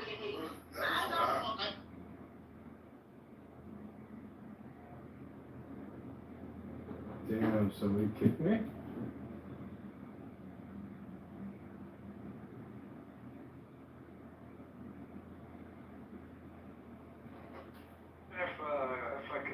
If a child is playing with a real gun and it's pointed at you, they don't know that it's real. They think it's all a game, but they are going to shoot you, and the only thing that you can do is shoot them before they shoot you. Would it be acceptable for you to do that? So, if everything else being equal, I'm human, they're human, and they're a child, I'm an adult, I know what's gonna happen, they don't know what's gonna happen, I'm gonna stop what's gonna happen. Is it acceptable? Interesting. I would have to say, acceptable. You have to say yes, it is acceptable, because there was a circumstance that was about to lead to your death, and self-defense is a real, I guess, legitimate defense, and this was a real case of self-defense. So Now, it's acceptable. Now, let's say that wasn't gonna happen, that they were gonna shoot you in the stomach, so you were gonna be badly injured, but you would survive. Would it be acceptable for you to Still kill the child? Yeah, still falls under Russia, it's where he almost impossible to cause an event practically impossible. It is impossible to cause an event with the same explosive trigger that occurred on that evening in 1986. So that's good because one of the largest cities in the world, St. Petersburg, is still powered by several of these RBMK reactors at Leningrad Nuclear Station down upwind to the east. So Kursk nuclear plant is offline. Evidently, what it seems to have happened is something has just damaged the transformers that would have allowed the power from that nuclear plant to go to the grid. When that happens, the way nuclear plants are designed is that they put a bunch of power onto the grid, but they run their own systems off of the grid.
Okay, this is Elon Musk, Major and Dylan. Hope you enjoy.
So what's going on in this space? This is Elon Musk, aka Adrian Dittman. I want to talk about Bitcoin, and then I want to talk about fucking AI images. Let's go.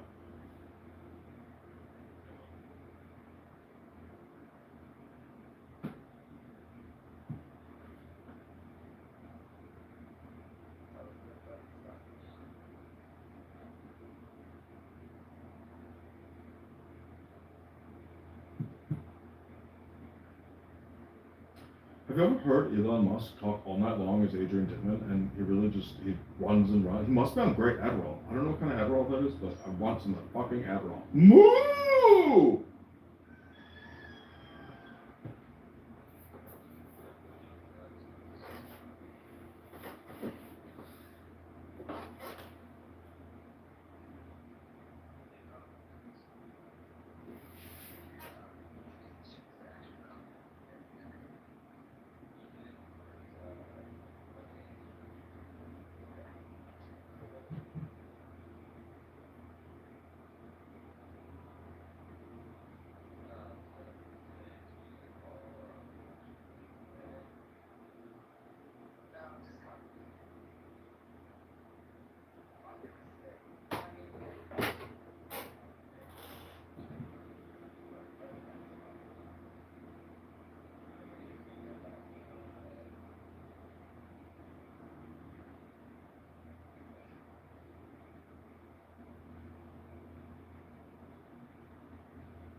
Very good. Excited. It's not often the circus comes to town. But Trump, free America from the Obama Kamala scandals.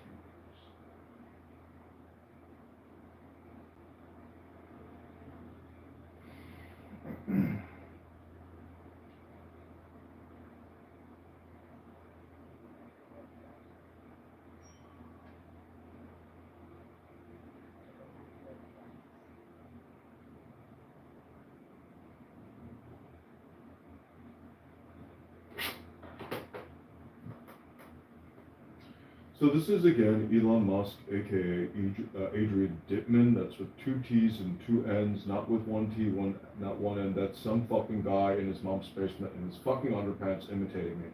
The point is, this is Elon Musk, your Lord and Savior here on fucking X Spaces. Don't you ever dare call it fucking Twitter. It's fucking X, okay? God bless you all, and may you live long and prosper.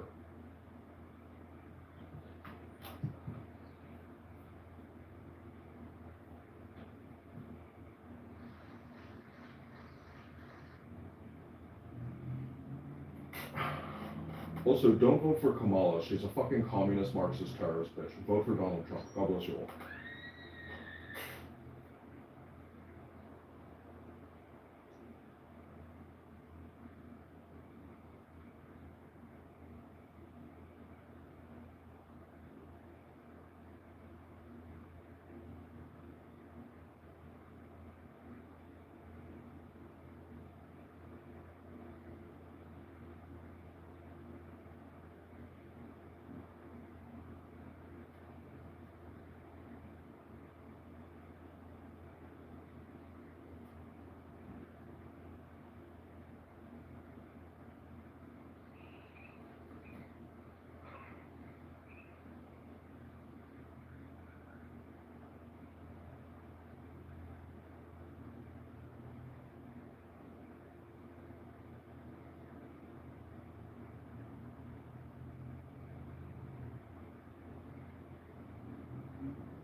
I'd like to read from the wisdom of the Buddha.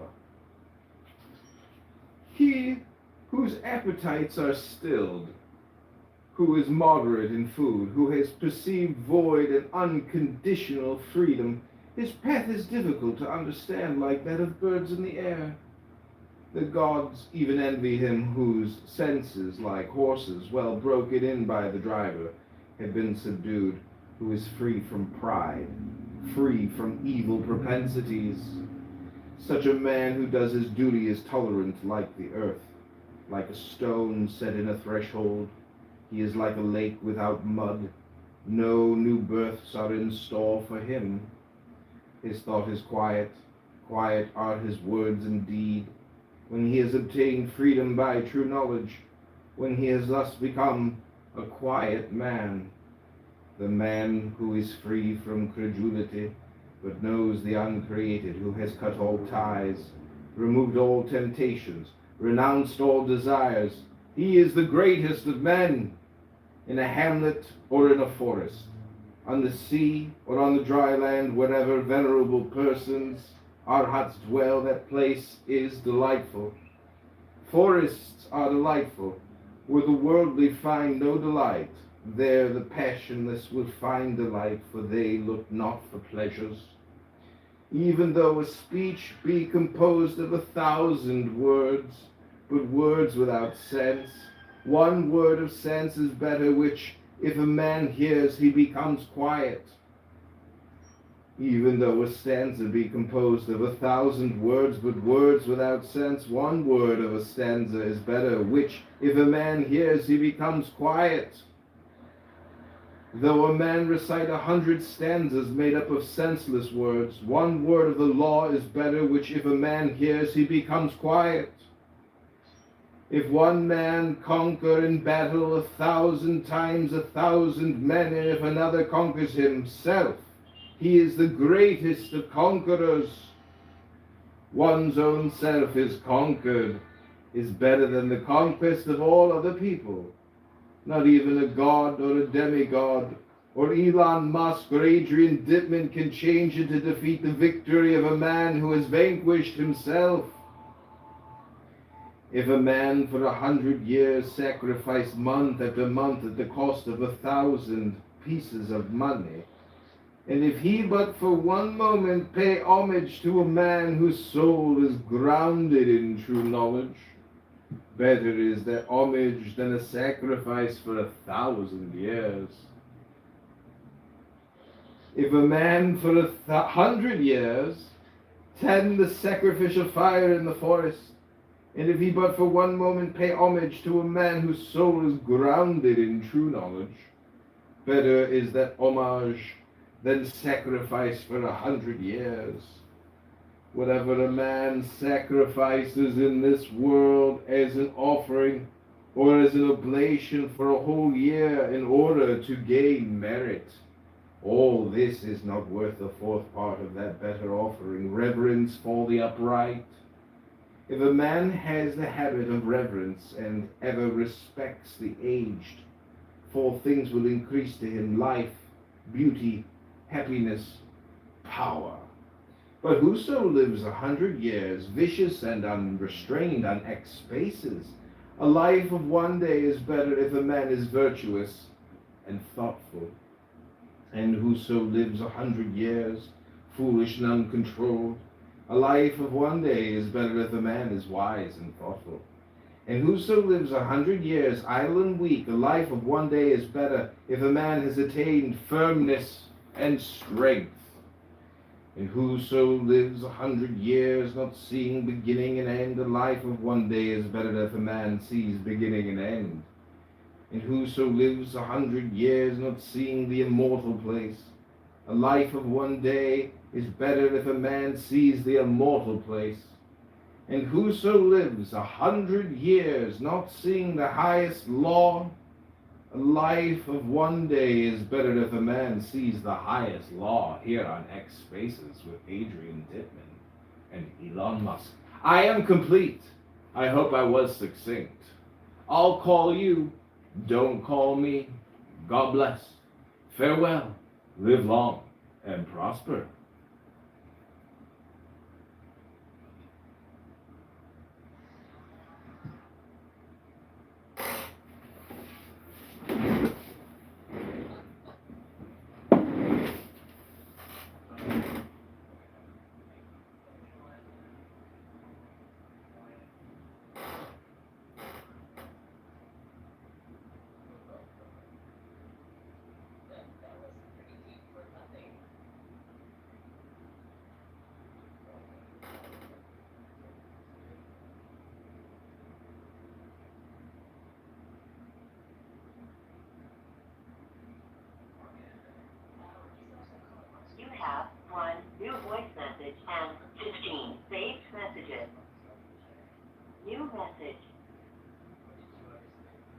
John, Pat Gibbons, just seen your number on Instagram, and thank you for the support. I love you, man.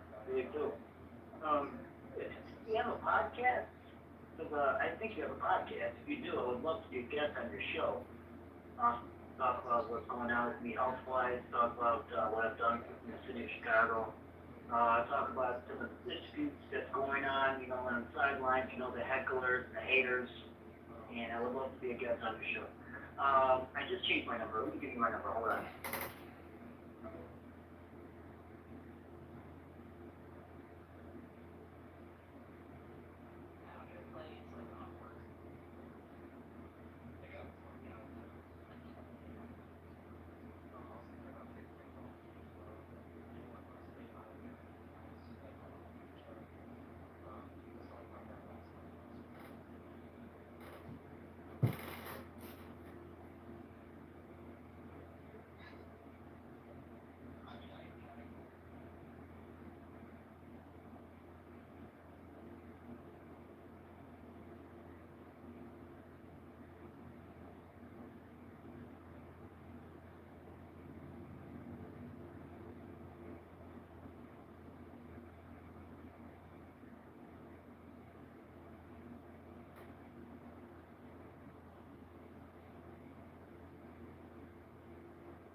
Mic check 1 2 1 2.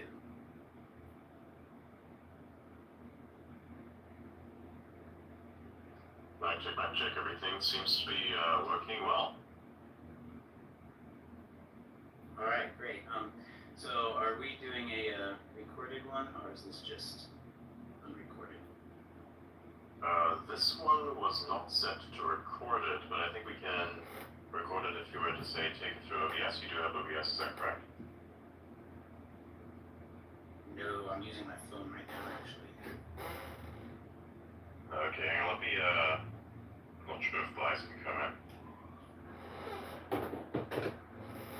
Oh yeah, that'd be great. Maybe. There he is, yeah, pick up.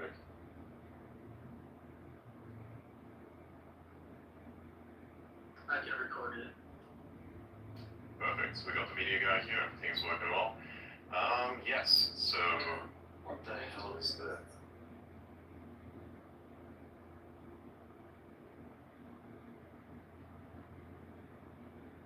Okay, cool. Yeah.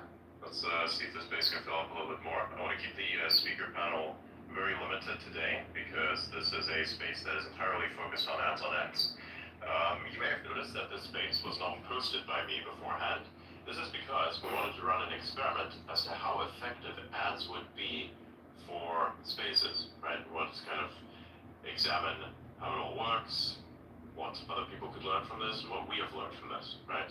So over here, he runs a lot of ads. That's how he has grown his entire account. And he has run an ad on this space, right? So we are using that as a means to basically test how effective ads are, right? And right now I can actually see if I would have pre-scheduled it by posting on my own page, it would have actually reached more, but this is entirely just conversion based off of ads. So that's why the space is a little smaller today, but that's what it is. So anyways, Solo, would you like to give us a little bit of a breakdown as to how the ads themselves have performed, what it was like, what you did? Like, give us the 12,000 foot overview, so to speak, and then go granular as you can.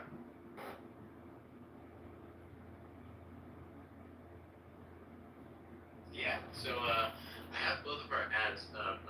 Pretty much, we started about, let's say about 12 days ago, right? And the general overview was to just test ads on a space, which to my knowledge I have not seen happen yet, and just see like what type of results we can get without any external influence from Adrian's account or anything like that. So we did get about 600,000 impressions, which is fairly good, you know, for that time span. And we started off with a budget of around $20 to $30 a day. The first few days, we let that budget run just so we could kind of see like what's getting targeted, and we only targeted your followers, my followers, and very specific list of keywords. So like marketing on X, anyone who typed in the word ads, spaces, things like that. Tried to keep the targeting very, very low without influence really from the optimization algorithm option. The optimization algorithm option allows the algorithm to kind of reach outside of your target audience that you set, and that can have a pretty significant impact on the views and how many people see it. But for this test, we just really wanted to see who will see the ad based off of just this criteria and the specific targeted keywords. And I believe, Adrian, on Discord, I sent you 2 links to the ads. You can probably scroll up and check that out. One ad, we got 389,000 views. And when I go into the analytics for that, we got about 400 clicks through. Now, we know that can vary between, you know, desktop clicks, iOS, Android, etc. We got about 13 or 14 bookmarks and about 100 or 200 likes around that for each one, which isn't too bad. We did turn off the comments on these because there is a slight situation where people will tend to promote their own events or their own products and things like that within ads. And an easy way to avoid that is just by switching it over to verified commentation only. So there's not many comments on these specifically for that reason. Now, had I left the comments on, there'd probably be a larger amount. And I anticipated a low amount of comments based off of that criteria. But yeah, as the days went by, right, we started with that budget of $20, $30 a day, and slowly dropped it down as it optimized itself. So maybe the first day I saw 10, 15, 20,000 impressions. The next day I dropped it down another $5. It would kick up a little bit more in impressions, which is contrary to what people may think. Lowering your budget would decrease your impression count. That's not always true. If you're lowering your budget based off the results you're seeing, it will slowly optimize itself. And so we did one ad that was just text-based, right? So just us talking, it says here, let me read that copy to you. Yes, we just wrote, join at Solar Heavy and at Adrian Dittman for a discussion on running ads with a low budget on X. And we put the date and we put a link to that. I never fit them to click on, right? That one actually did better and had a larger amount of click-throughs, which is interesting, right? But the image seemed to perform twice as much when it came to likes and actually profile visits, which seems about accurate. You know, visual ads always outperform text ads, depending on what the content's about and the creative. You know, you'll get a varying, result from that. And all I did was actually use your banner profile, which worked perfectly, since I was targeting specifically your followers. That kind of gives that brand awareness to anyone who did see it. We got a few people comment and mention, looking forward to it and all that.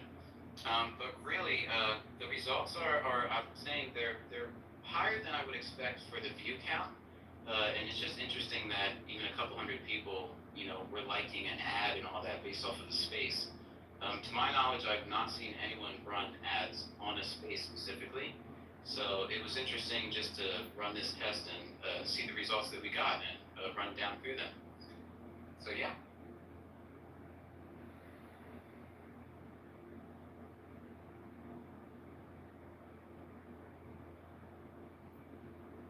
And Adrian, did you have any questions based off of the results that we got? Yes. What exactly would that conversion ratio look like? And are there perhaps other things? And I think we should actually try out other things as well, because we're just basically running this space as a test. There's really not much that we can break down because the data that we've collected is interesting insight, but it's by no means something that is quite large and comprehensive. more comprehensive to the problem that we wish to discuss, and that is I think that the conversion for the impressions to people that are listening into this space is actually not as high as I'd have anticipated it to be. Like when I set a space and I publish it myself, I actually get less impressions on it than we did with the ads, but I actually get more people setting reminders. I had a guy check out the reminder set for the space, and it was only up to about 40. When I normally set a space, it's up to 100, 200, 300, something like that. Those are usually the average numbers. So I was quite surprised that there were actually not that many additional numbers on this. I was kind of anticipating this because I saw previously there was a person who ran a ad with my space, and they amassed millions of impressions on that post because it was actually a promoted post, so it's an ad and a post at the same time, where that just only led to, I think, an increase of at least 100 listeners, but no more than that, right? So you're actually seeing almost none. I'm not sure if there's many new people that have joined into this thanks to the ad. So for spaces, I think it's probably not one of the best things to do at the moment. That might change in the future, I think, for targeting and such. Potentially because the nature of spaces itself has to be identified. The way that spaces themselves perform is largely unclear because there's just some things that don't really make much sense when it comes to how Periscope actually functions and how spaces actually trend. It's very odd. I can't understand it. It's like it's based on the titles, I believe, as well. So that could be a thing that has an impact. But beyond that, it's really a mystery how you can actually make spaces expand. Except for, of course, amassing a large amount of accounts in a space. That's actually the best way, I think, to blow up a space. So if you wanted to, make a space big, then having like bigger accounts in a space altogether is probably the better way to do it than to say ads. So I think for our next test, what we should do is we should run, because the launch drive is coming, launch drive for the Starship is coming, we're going to make a video. We actually made some music, and we're going to edit this together into something that's really cool. So we're going to post it natively here on X. We're also going to post it on YouTube. And so we're going to run ads. I think we should do this. We should run ads on, well, not only on YouTube video itself, but also a link to the YouTube video here on X and the video itself on X, just to kind of test things out and see how the conversion of that is. And then we'll have a bigger data set because I think this is something that we ourselves should test out as well to kind of give a more comprehensive understanding of how ads work and how by that extension also X works. But yeah, for now, the insight that we've gathered is actually quite minimal, which is unfortunate, but it is true.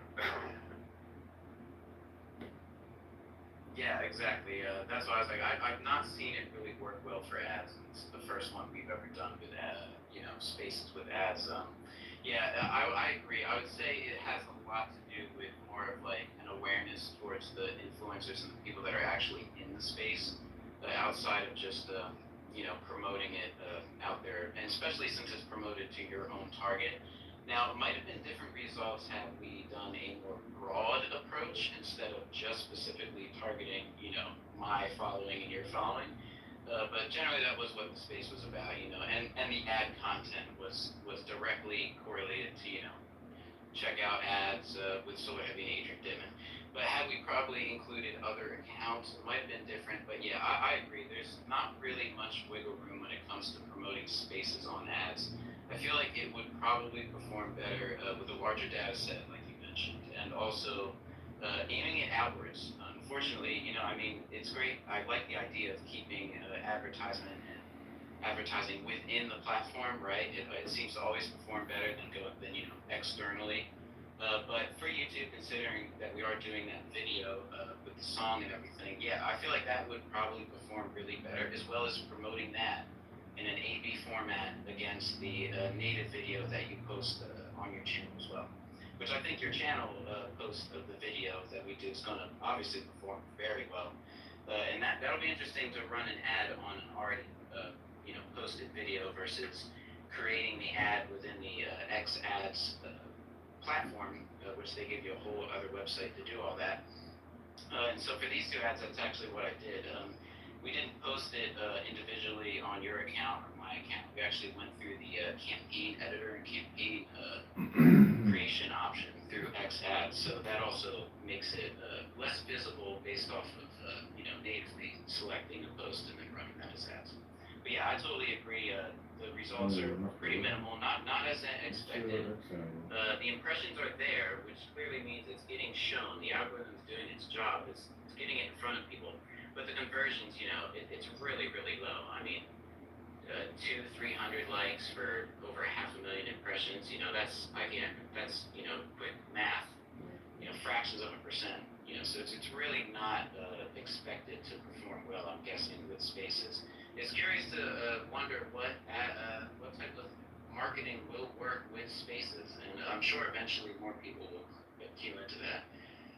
And then we can go from there. But you run Spaces enough that I think eventually you'll find some things that will work. Like you mentioned, the name of the space and the anticipation of it.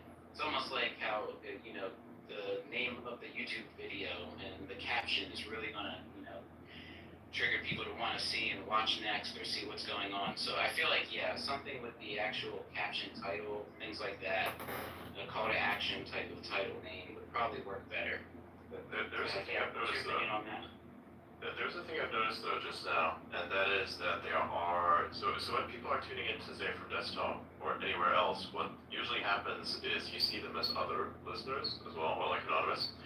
That's actually, I'm seeing a lot more of those people in here than I would with other spaces. So I'm assuming that this is potentially the result of our ad, right? Because I haven't seen that before. I only see this if my space goes like up in the goes into like the upper 200s, something like that. So I would say that potentially there is a little bit of a boost here, especially for someone who would be doing like a first time space. I think they'd get about 100 or something like that, because this space is completely out of pocket from anything that I'd be doing. Like literally nobody knows about this, and nobody was notified in advance of this from anyone who's like following me, except I may have mentioned it. Every now and then, but just like once we were just talking about how to make that happen. But yeah, I think we should kind of probably run a part 2 on this at some point, but like actually drum it up a little bit. Let's see what we can do with, say, max effort. I wonder what we can do with max effort. Probably a little bit of a call to action. We're gonna break down X ads or something like that, come up with something nice, and that kind of thing, run something on that, and maybe if all of that works, optimize it until we get, I think, about 1,000 listeners live. That's something that I'd want to try and somehow achieve with ads at least, and then we can kind of have a communication on that. Because we have to sell something, right? We don't just realistic target. Yeah, we have to sell something here. That's the issue. I think we're not entirely clear as to what we were selling. That I think was the first issue for why this space wouldn't actually perform as much at the beginning. So I think we'll have to be clear as to what we're selling. An analysis on ads on X, how to do X ads, something like that. We have to make it clear that this is what we're doing, that we're doing a breakdown here, we're doing analysis, and then sell that to people. It's like how ads work on X, ad revenue potentially also, just ad performance, right? And so people, I think, generally would be interested in that, like this. But also, I think maybe we should pick a subject, like a dedicated subject that is independent from ads, because we're like the niche of the niche here, where we ask, who's interested in understanding how the niche works? Here's the thing, what is this? So I think that the performance of this is by definition low, and that's perfectly fine. I think that's all right. It's understandable. So I think it says more about our product that we're selling than it does about the service itself. So that is something I think is important to note as well, right? Yeah, that makes sense. You can have the best marketing option in the world, but if you're selling something that people don't want to understand, it's really going to only hit so far. So I agree on that.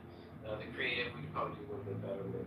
We did do a video, and generally video ads do perform really well. Like a 5 or 10 second clip. But it's almost like how exactly could we do that for a space? It'd probably be something that I'd drum up or make in another website, just a little 10-second clip, and then include that in the ad. But yeah, I agree. If we targeted something specific, like outside of that, as the goal, like something very like space related or related to music and SpaceX, something like that. The rocket launch. I really think the rocket launch and that visual and the song combined, I definitely anticipate that to perform much better than this. So there's probably room for us to try something down that avenue and then optimize it. But a goal of 1,000 listeners congruently through that should be consecutively, should be possible. I don't see why that wouldn't be an option. But as well as instead of for the next run, we're not going to really just target your followers and mine. We're going to try the optimization approach, which is an option at the bottom of every ad campaign you run. That just almost triples, it's 30x the result.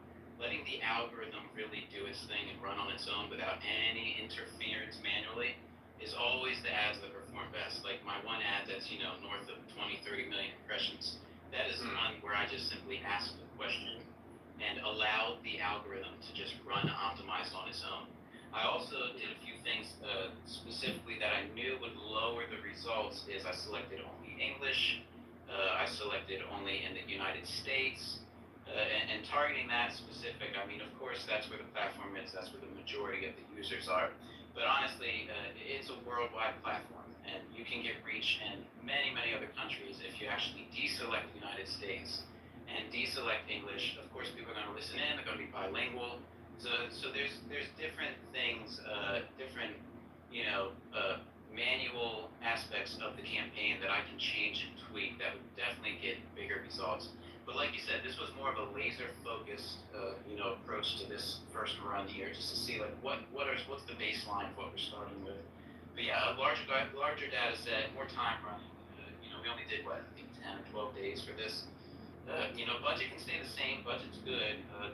Believe it or not, XAds is very, very, very optimal and efficient when it comes to your budget.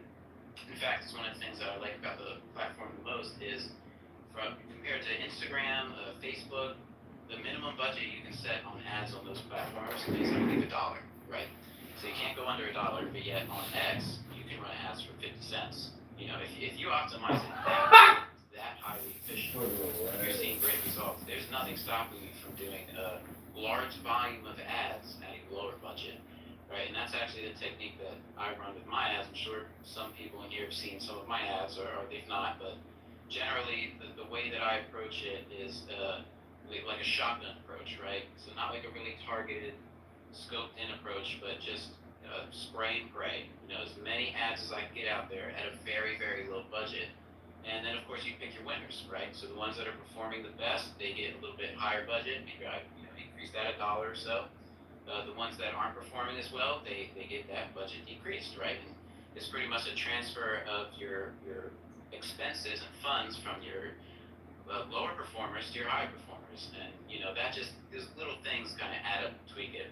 And we did only run one singular ad campaign with only 2 ad copies within it, right? Had we ran maybe 5, with a couple dollars for each one, and then optimize between that, those are other options that would give us more data to work with, more results, and a general way to find out which one's performing best. Let's say one thing we could do for the next round is test the exact same settings, right, of not using the optimization feature that's built in within XAds, and then running the exact same campaign with that option on, right? So then we will really see the differentiation in A/B between the one with the optimization on, letting the algorithm just run with it, do its own thing, versus the general approach that most people are going to come onto the platform and do, which is manually targeting. And I should be I should run it back a little bit. I've got no professional knowledge or credentials within advertising or business or anything like that. Pretty much just a solo indie artist learning ads and going with it as I learn it, starting about 5 or 6 months ago, and just doubling down on the results that I see and learning firsthand, right? That's probably the best way to learn anything. Outside of that, it's just actually diving in, learning it from a first-hand approach, and then doubling down on the things that start working. But I think there's potential in it. It's just mostly we got to dig around and find which avenues are really, really efficient and which ones are just, are leading us into nowhere. So these results are a little bit under par for what I anticipated. Impressions are great, but like you said, you ran that campaign with someone else and got millions of impressions on it, I believe you mentioned, but the results were typical of what we just see here, maybe even lower or equal to that. Yeah, Yeah, true. I mean, I have to say the results themselves kind of look like a success to me in a sense, because if we went this niche and we are already this big, I mean, look at the amount of listeners. There are other listeners, right? This is an insane niche selection. This is the absolute opposite of what you should do if you wanted to get reach. This is the absolute worst thing you could ever do, but we did all of those things. So I think that, put that into consideration, the performance of the space actually I think speaks for itself. So I think for our next experiment, we should do the complete opposite, go full in, absolutely insane, and see what pops out the other end of that. I want to see what happens if we really just go completely mad, like complete off the chain. I want to see what happens, like put some huge amounts of money into this. I mean, I did have ad revenue, so I'm probably like thinking of maybe if we put like $1,000 into the campaign, see how that works out, and then figure out something that we can target potentially. What we could even do is we could have a space around how we made the music for IFT5 and the editing process, and just have a space around that, you know? The video space by something like that. Yeah. So we have that event already. We can like kind of assume when the launch is going to start, and then we'll just have something set up in the future for that, and just completely move the shit out of it. So I think that would be perfect if we break that down. So we're going to boost it all across. Yeah, I think that's great. Considering, that's going to be a major event, and it is coming right up. The song's done, believe it or not. I forgot to forward it to you, but it's 90% done. Just going to do the final mix, final master.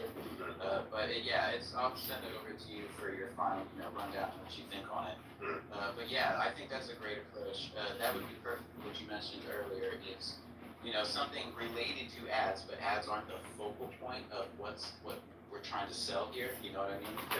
And if we do have this budget was $120 spent so far, so it's 1/10 of what you just mentioned. So, and I agree with the results we got here. We got 600,000 impressions with that tiny budget. I would anticipate millions of impressions, and with the optimization feature on, that even should be 5x of what that is. So I anticipate it performing as equal to my other ads that I run. Now, what's interesting is you mentioned running an ad to the YouTube video that we upload, as well as running the ad to the video on your channel. That's actually what I do now. Is like 90% of my ads, maybe only a few run to my Spotify, but the other 90% run to my YouTube channel. And those ones seem to perform really, really well. We talked about this in your other space a little bit. For whatever reason, users on X do not mind clicking over to YouTube. I don't know if it's just the familiarity of the platform, but they're generally it's the biggest platform for video content. But it's surprising to see that it's not really a barrier. People don't find that to be an issue. Clicking over to YouTube, the clicks on there are almost astronomical, and the impressions are north of 5, 6, 7 million impressions on some of those ad campaigns I'm running. And the budget is, like I said, it's not really crazy. $5 a day, $10 a day, and then increasing on the ones that are really efficient and decreasing on the ones that are underperforming. And that's the thing with ads on this platform is for my specific industry, indie musician, right? With no label behind me, no marketing team, no big, large anything happening behind my music. Just one-man band, pretty much in essence.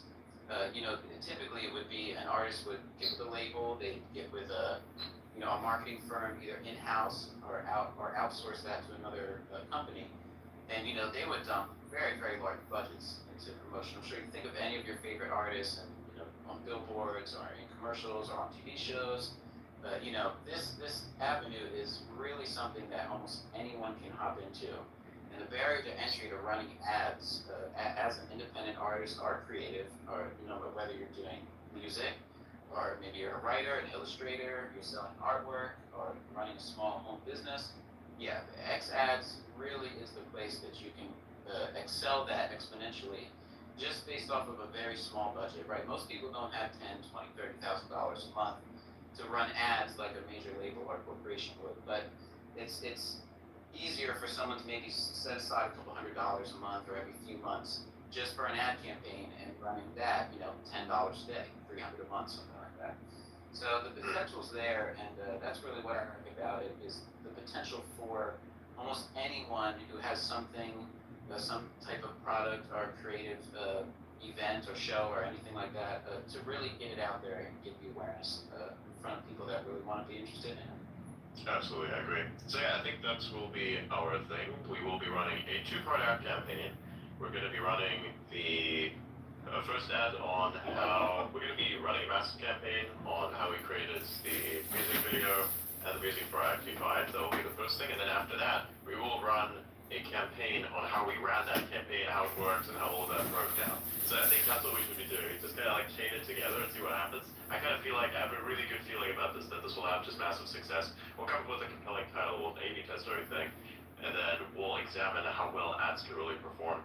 That is also a thing I have to ask, like, how exactly does X business work? This is a thing that we need to figure out, because I kind of feel like if we could potentially reach out to them somehow, we could even scale it up further, right? That would be amazing. And we can actually give a customer perspective on how everything here works on X and kind of like make a good case for it, because I really do want to see what happens when you put it through the rigorous test. And you know, we have I have a good standing towards X. You know, I don't want to cause the platform any harm, so they can be 100% certain that I will report in a manner that is entirely factual, not at all biased, because my bias is actually in their favor as opposed to against it, which is ironic. But yeah, I love the X platform. Yeah, So of course we're gonna do a good job. But like, yeah, I think this is an interesting experience. And we look at the amount of listeners that are in this space, almost 200. It's not so bad. We have actually it is 200 now. We usually have a very schedule. Only is the ad set. So usually there's new listeners here. And as a matter of fact, I think I gained like probably 10 followers off of this. So yeah, it's all right. By the way, thank you for joining in. Thank you for coming. First time listeners.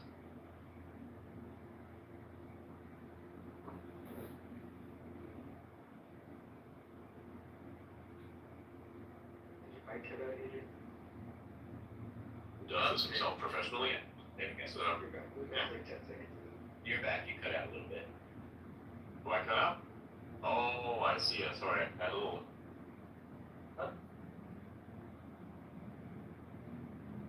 And again. You're good. You're back. Carry on. All right. Well, he did just mention a few followers from that. This is another thing within the ads. We did actually get about 20 or 30 followers each from the ads running, which is interesting. They do tell you your cost per follower and all that. So it cost us about 35 cents per new follower. So that was like 20 or 30 people each that just came through from those ads, which is interesting because it's just an ad running on a space with very minimal content and creative in the ad itself. So it's not performing, that bad considering it's, just a space ad. But yeah, I've been in a few of these spaces before. Generally, the listeners are north of like 300-400. And I didn't even know that you could go all the way down to the bottom and actually see other listeners, which is anonymous listeners. Pretty neat. That's something that I've never looked on in the previous spaces to get an idea of how many that averages. But yeah, that's an interesting statistic for me to note here, that we've got about 30 other listeners through that, and probably some new ones, like you mentioned. So very interesting. I think most of these are actually forward to. Oh yeah, new. Okay, good. So I do think, like, I'm pretty excited about what the results are going to be for the rocket launch and having that video for that and the song. That's multiple levels of creative happening for one specific piece of content, right? We've got the song being completely original. It's not released anywhere else. In fact, I'm not releasing it until that happens, and the video is going to come out first before I can put it up on Spotify or anywhere else. So that's going to even give it a little bit more exclusivity from my end and the people listening to my music. On top of, you've already done a few of these cuts of previous launches, right? So that's going to just double down on that. And we're both going to be working on both avenues of it.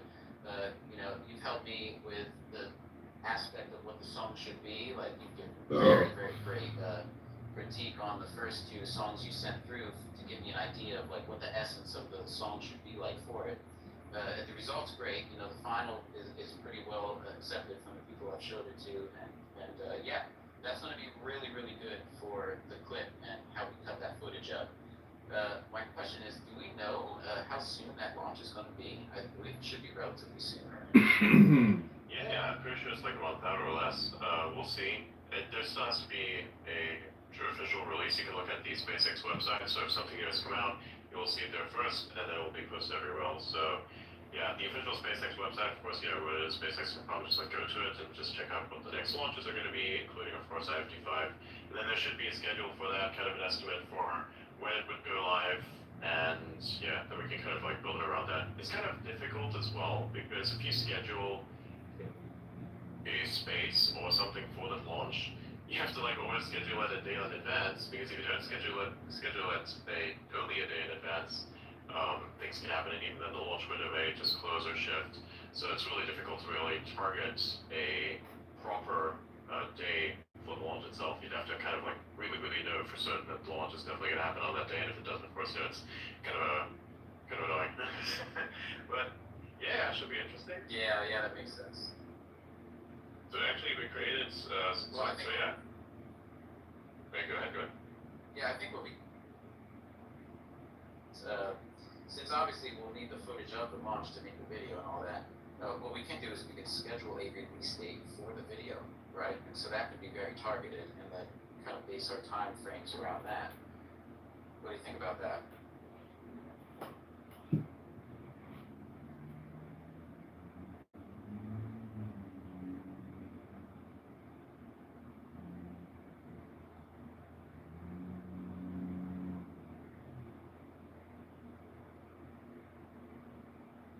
Okay, this is the Pat Gibbons podcast. Chicago Republicans vote Trump, a real Donald Trump. Let me see if I can get Pat to come into the room.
Trying to get this guy to do a podcast. If he can't do it, he can't do it. I don't really care.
Okay, Pat says he needs time to recuperate and he can't come to the space, so I guess he's all just talk. Here we go. Have a great day, everybody.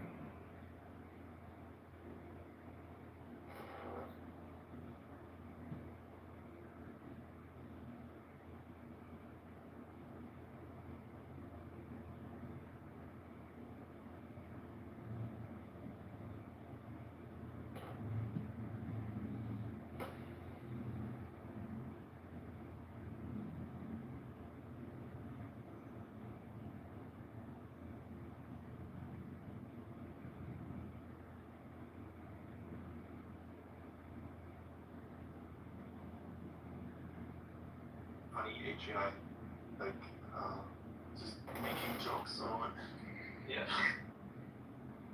yeah, it would probably be as funny as most human beings.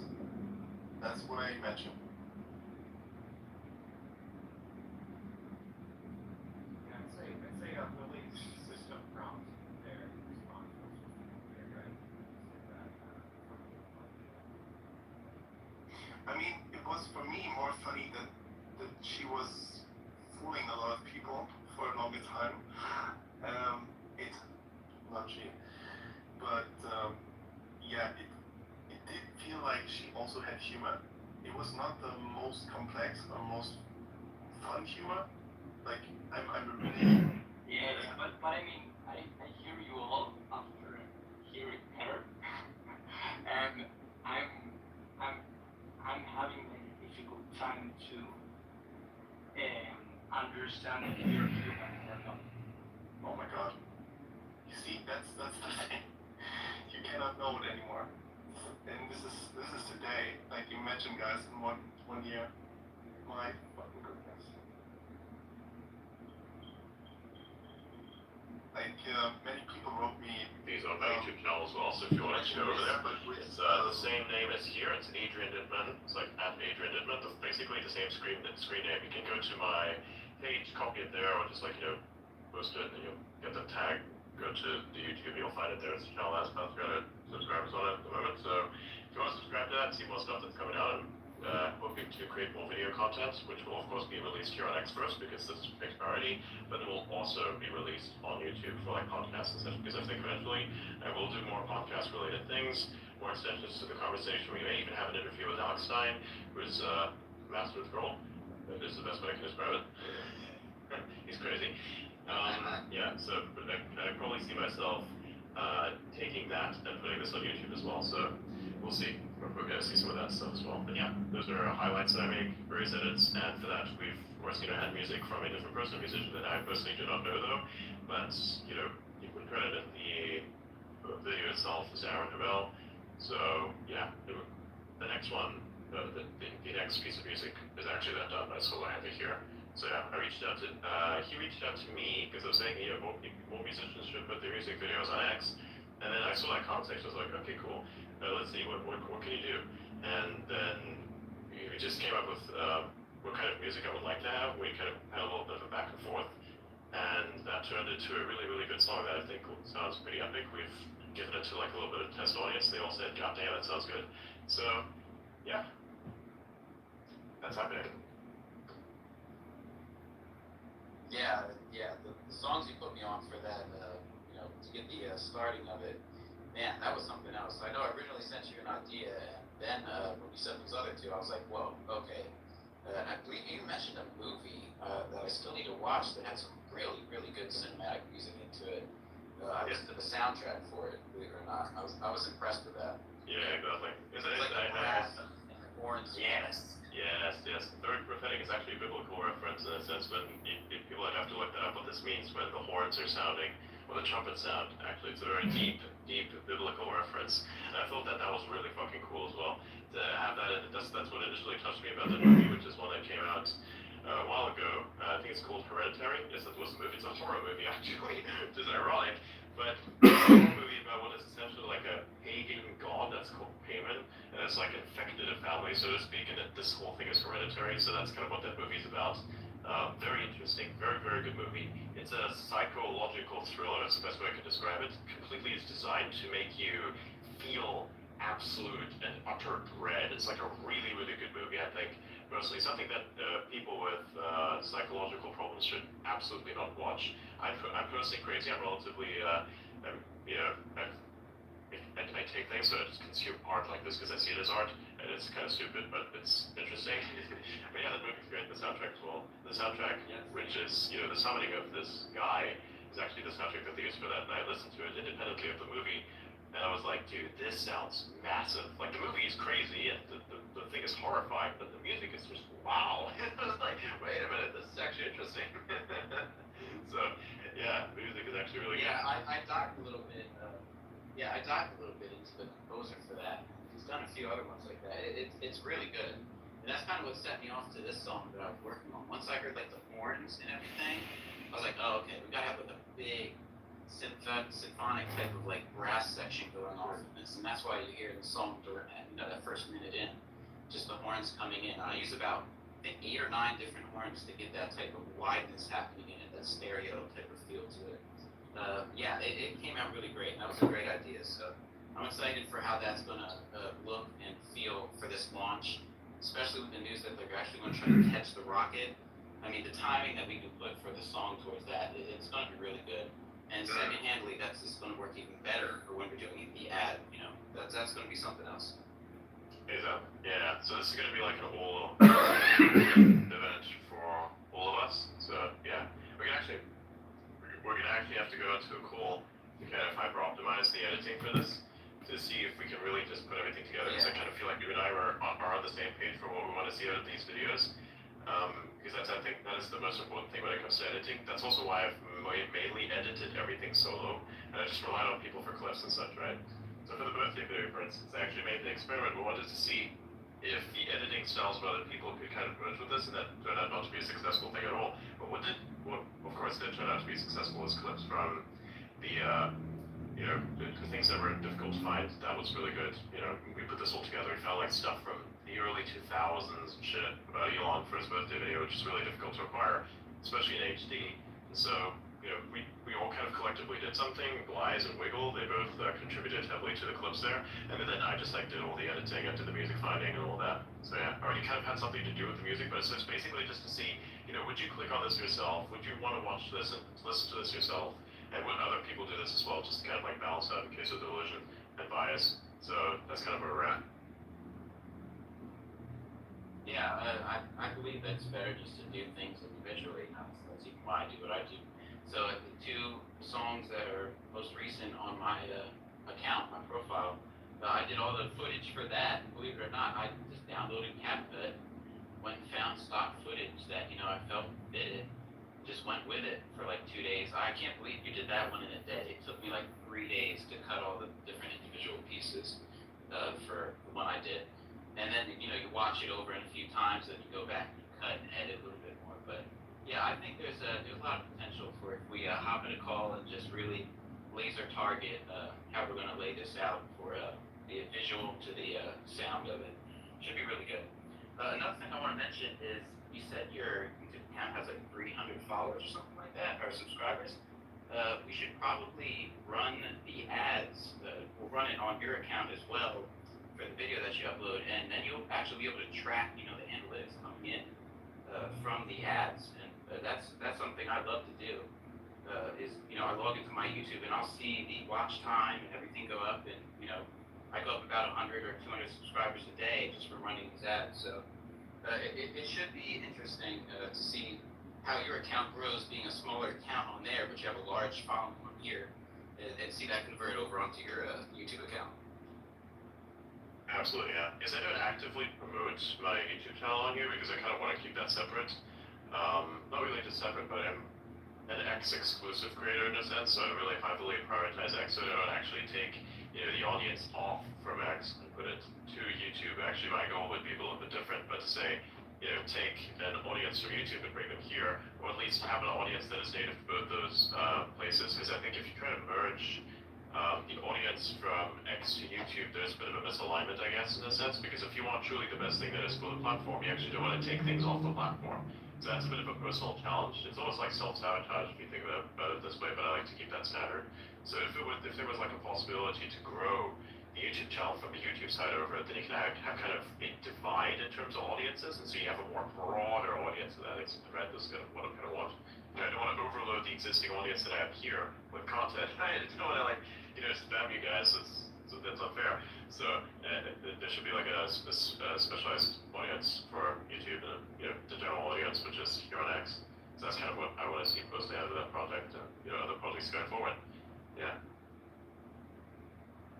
Yeah, I agree. And you even mentioned previously in another space that it's actually like a negative impact to your account, and if you're posting things that take people off the platform, which should never be the goal. The goal should obviously be to keep it all on the platform, everything in there. That's why I find it interesting that YouTube links do perform as well as they do.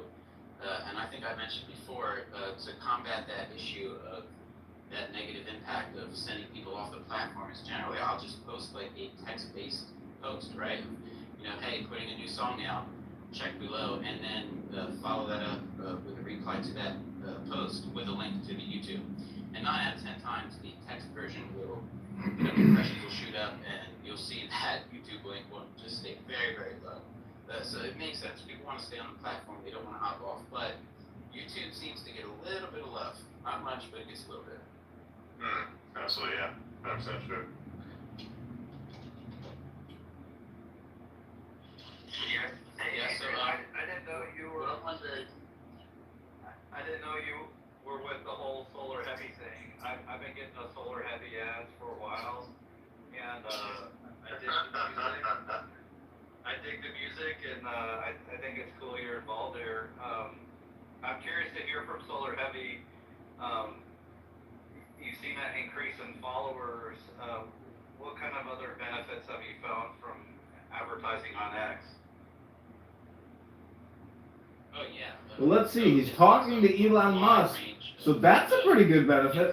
For instance, something that I didn't expect was my Apple Music listeners actually going up, right?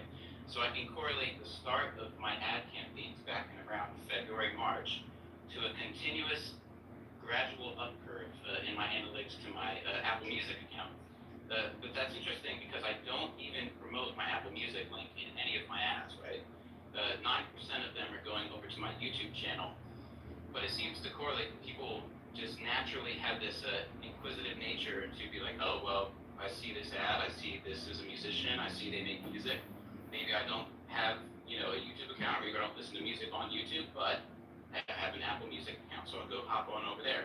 So there's a second, third, and fourth level to the benefits that come from just running ads, regardless of where you're sending people to.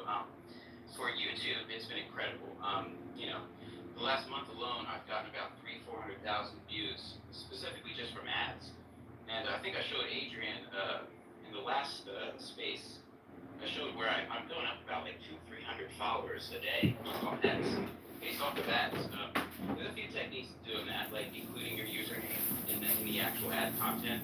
It lets people click easier, where they can just hop on over to your profile and check you out and follow. But yeah, there's a multi-level approach. And I also mentioned previously in the other space, if you are partnered with YouTube, or you can be partnered with another platform that pays you, sending people there, you know, will increase the revenue on that platform and create almost like a full circle effect, where the ad spend can be brought down from the revenue you make on these other platforms.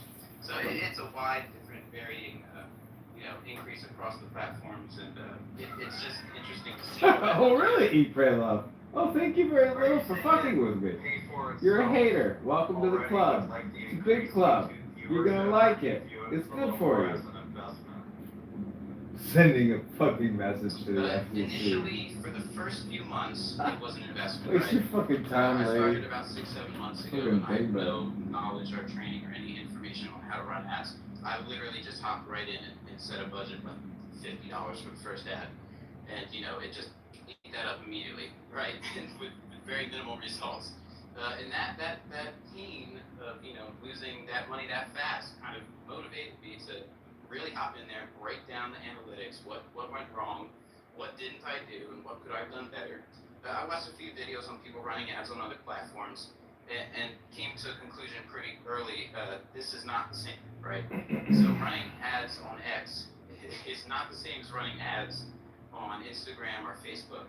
The average CPC over there might be $7-8 per 1,000 impressions, right? Just as an example. Over here on X, you can get the same result for fractions of that. 50 cents, $1 less, right? It depends on if you allow the algorithm to optimize your ad. So yeah, it's become self-sufficient at this point. Took months, but we've gotten there to that point. Mostly because, you know, the prerequisite of me being partnered on YouTube, which took time to do, but yeah, once you're partnered on YouTube, you get revenue from that platform. And if you're running ads towards that platform, it starts to pay for itself. Same with Spotify, I get royalties from that, through DistroKid. I'm independent, so I keep 100% of that. and I can just drop it right back into ads. So yeah, it's self-sustaining at this point. But it did take time to get to that point. Well, that's pretty sweet. So you did let the algo on X optimize the ads for you, correct? Oh yeah, absolutely. The first few I ran, I was, thinking, oh, I got this. I know exactly who to target. I'll just put the keyword music, keyword Spotify, keyword like that. I'll target other big music accounts. It was terrible. It did not work great at all. Sometimes it would eat the budget, and I'd get maybe 2,000-3,000 impressions. When I let the algorithm, which is an option at the bottom of every ad you run, it's just optimize algorithm option. It increases the target audience to 2-3 million to 80-90 million, right? It lets the algorithm reach out beyond your audience and put your music in front of people that you couldn't even imagine would be interested. And that can work in both ways, right? It can put your ad in front of things you may not expect it to be in front of, and it can put you in front of things that you would absolutely wish that you could figure out for it to do. So it's just very interesting to see the differentiation between running it with optimization off versus optimization on. And I highly recommend for dialing in your budget to begin with optimization on. Now you can later, I believe, turn it off. I've never done that yet because it runs so well. But I can actually watch on a day-by-day basis the impressions go up, right? Like they curve upward in the graph, and the cost per day will go down. So it's almost like a win-win. The algorithm knows what's best. That's what it's based off of. It's based off of what people like, what people are interested in. The algorithm really does know what someone wants to see. And it will dive out beyond the limitations you set. Like I could put, for instance, new song, right? And it may target someone who types in the word new song, but it may even dive deep into someone who posted a paragraph or something longer, like a thread. And it'll just find that keyword like you couldn't believe and just naturally just slip your ad right in there. And it looks very natural and normal. It's another big part of how well the ads perform. You don't just want to be like, go now, listen now, right now, things like that. You don't want to be told what to do. It's more like they want to be asked what to do. So I generally make ads that will say like, hey, it's got a minute, check out this new song. Or, hey, what do you think about this, right? And then in their minds they think, well, what do I think about this? What is that? That natural curiosity just gets people to want to click on the ad and say like, well, what do I think about this? Let me listen and find out for myself. Inviting them to let themselves approach the ad and click through instead of almost that classical call to action option.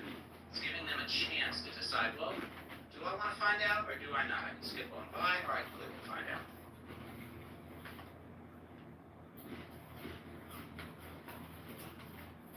That's cool. It's really encouraging. I've done a little bit of advertising on it. I have the verified org that Adrian's a part of. We're running their creators, and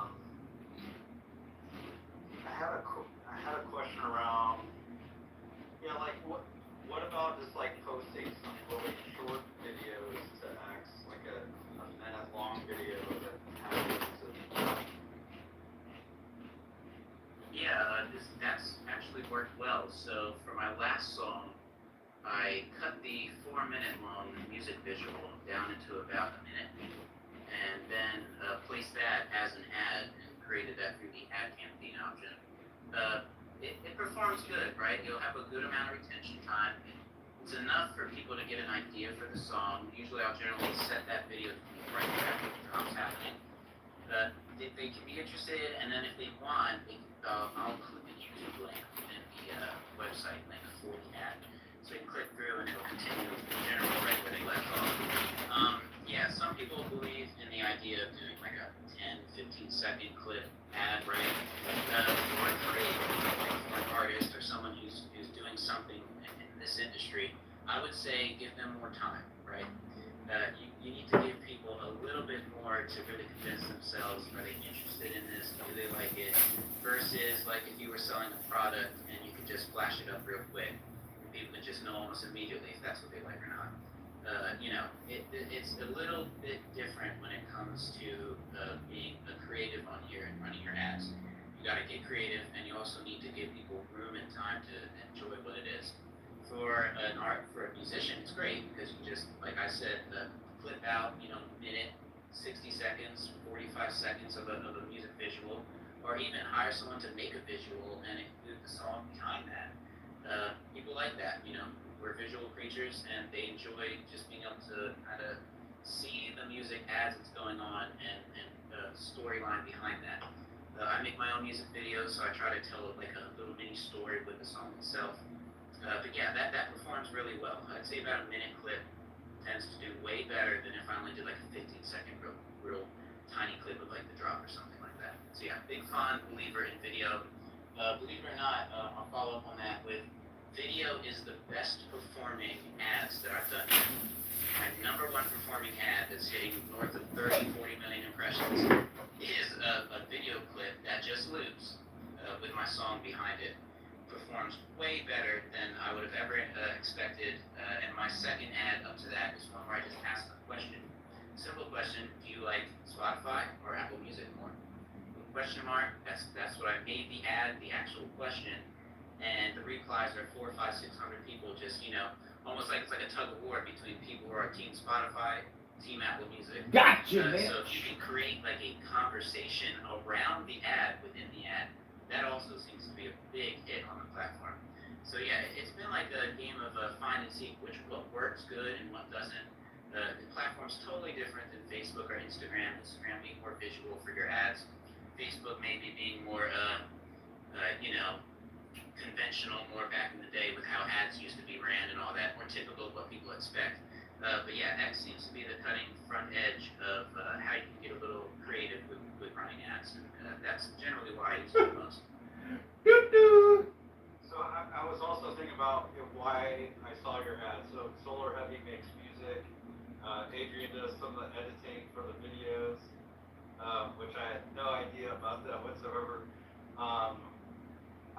Some things I post on are about AI. I've also posted about Midjourney. So I've posted like AI art, stuff like that. I'm a super nerdy financial analyst, but I do have a bit of creative in me. In your ads, do you mainly try and target creatives? Oh yeah, so it took me about 20 or 30 ads to really get down a good list of targeted accounts and all that. It's generally I'll target other.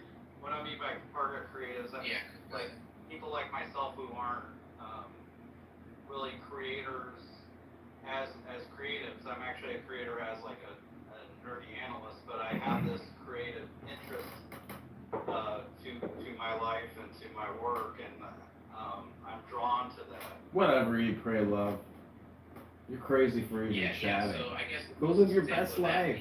Go away, the show's over, the movie's over. And SpaceX, and even Tesla, right? So I mean, there may be more in the engineering world of creativity, more mechanical, more into astrology and all that, but they're going to be drawn towards creative stuff.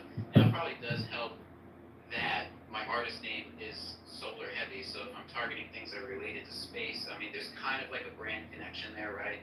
That's kind of like bridging over into that world just a little bit. But yeah, absolutely. I even target car manufacturers, believe it or not, right? And probably, why would I be targeting Lamborghini, right? Bugatti? I'm willing to bet that this kid works in the advertising industry and he's presenting himself as a novice. Not too many people talk about the automotive advertising industry. And generally, they're streaming that music as well. So yeah, you can get pretty creative with who you're targeting, and yeah, even targeting like car manufacturers and colleges. I target every major college in the United States. I spent about 4 hours writing down the top colleges in all 50 plus states, right? And added that to a giant list of targeting. And the average reach was in the millions. So, I'll get comments once in a while from in Florida, right? They'll be talking about, why am I, I'm hearing this song, and I just joined a new college in Florida, right? And it seemed, and then that triggered to me like, oh, okay, so that does actually work. You can have the most bizarre targeting approach and actually see that translate over into people that are interested in your ads and listening through. So yeah, absolutely. If you are a creative, or creative in any way, shape, or form, you can reach out beyond what you would normally expect or think to be targeting. Most musicians would assume target other musicians. Maybe novelists, people who write books, or writing a small short story or something like that, or a small book, would think to, oh, I should just target other people that write books. No, target other things that might be involved in that. People that are interested in stories, cinematographers, people that do all of that type of work. You're going to be able to bridge over easier if you broaden out to what you would normally think that you should target. Basically, my approach is try to do the opposite of what everyone else does, and that seems to typically put you in the right direction.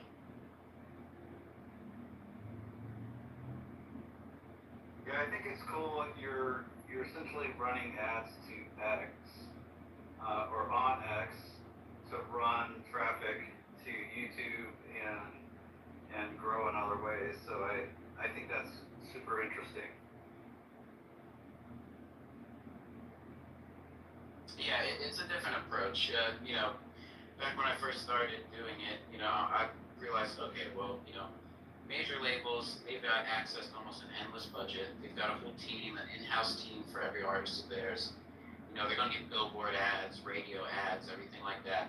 It's nearly impossible for someone just making music from their bedroom or from their house to get a hold of a radio station, get a hold of some, major company or major label exec and get your music out there like that, especially when they're going to want budgets of $10, $20, $30, $40, $50,000. It's just almost unrealistic for the average person. And most 99% of artists, people making music, they're not signed. They're starting independent and hoping one day they get picked up by a PR or management or a label, right?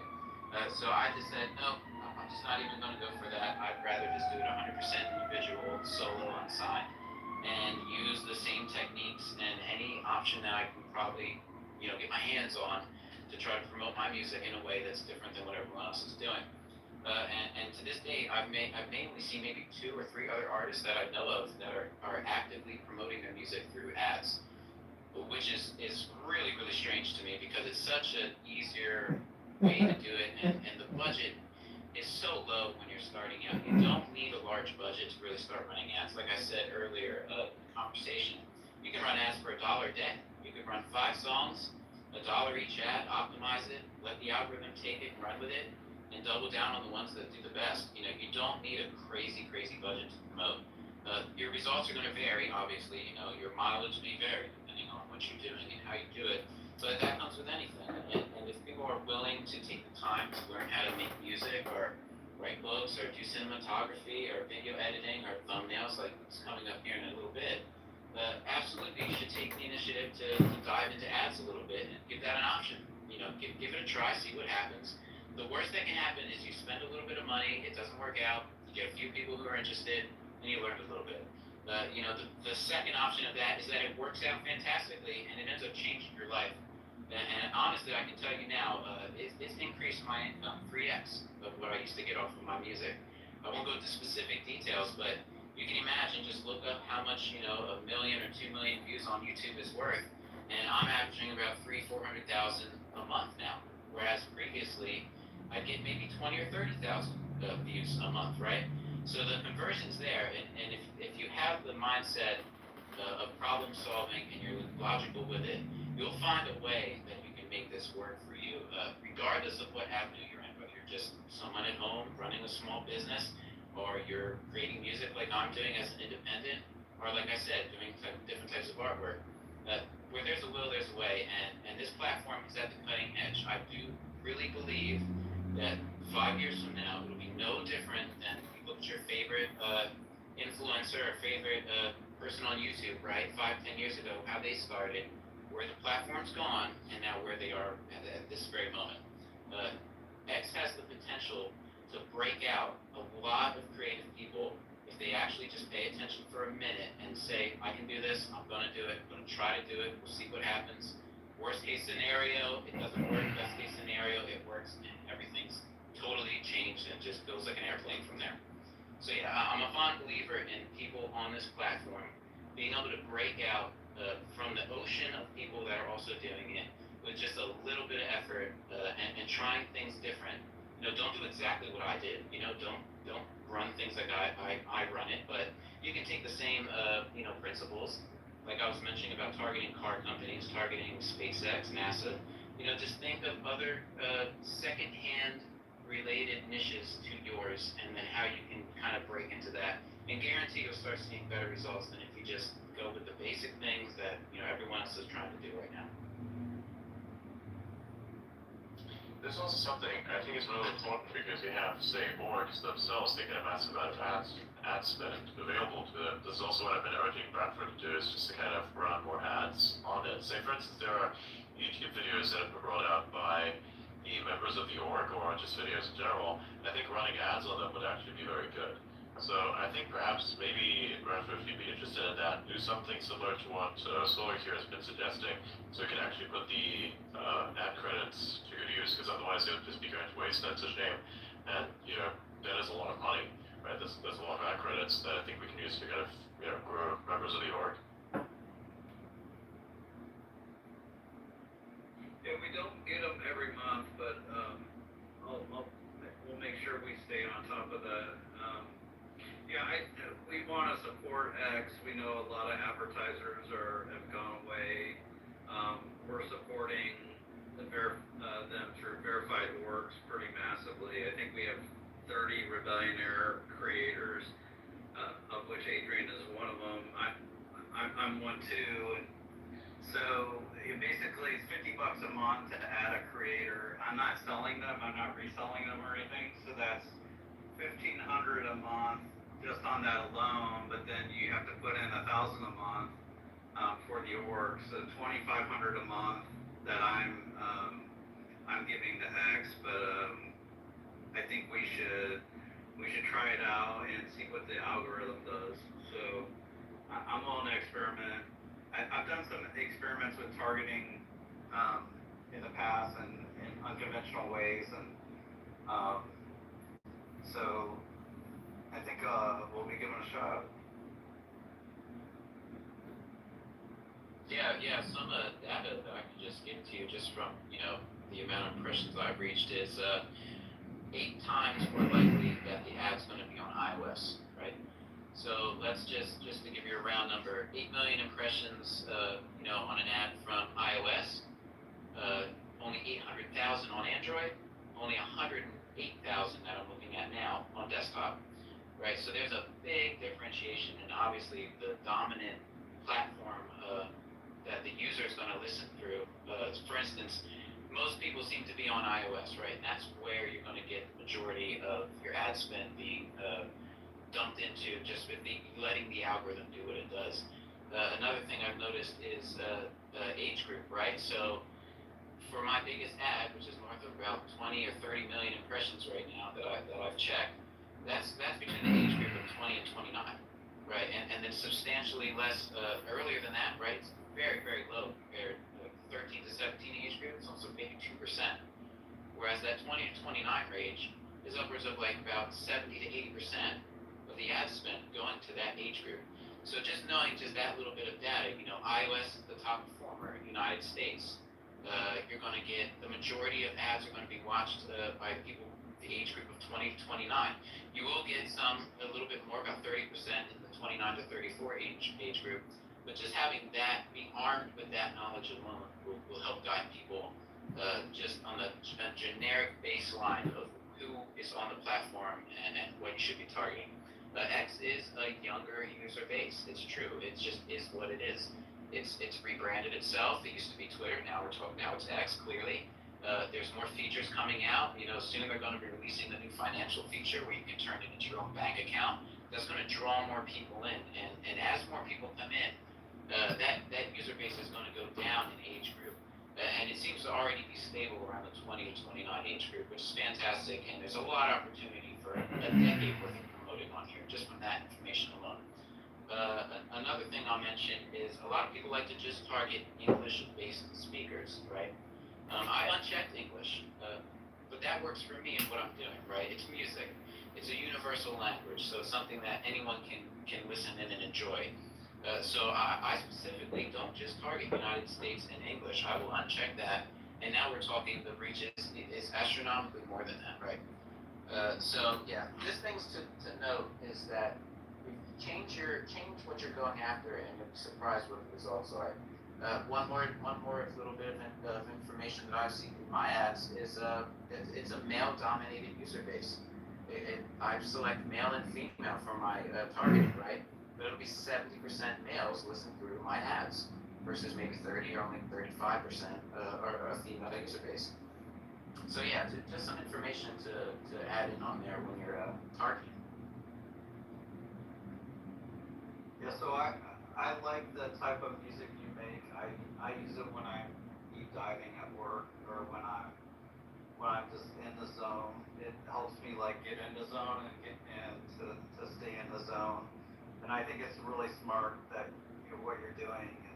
So like you're kind of referring people to a long video on YouTube that people are likely to leave on. They'll be like, this is chill. I'm digging this. I'm feeling it. Let's get some work done. At least that's for me.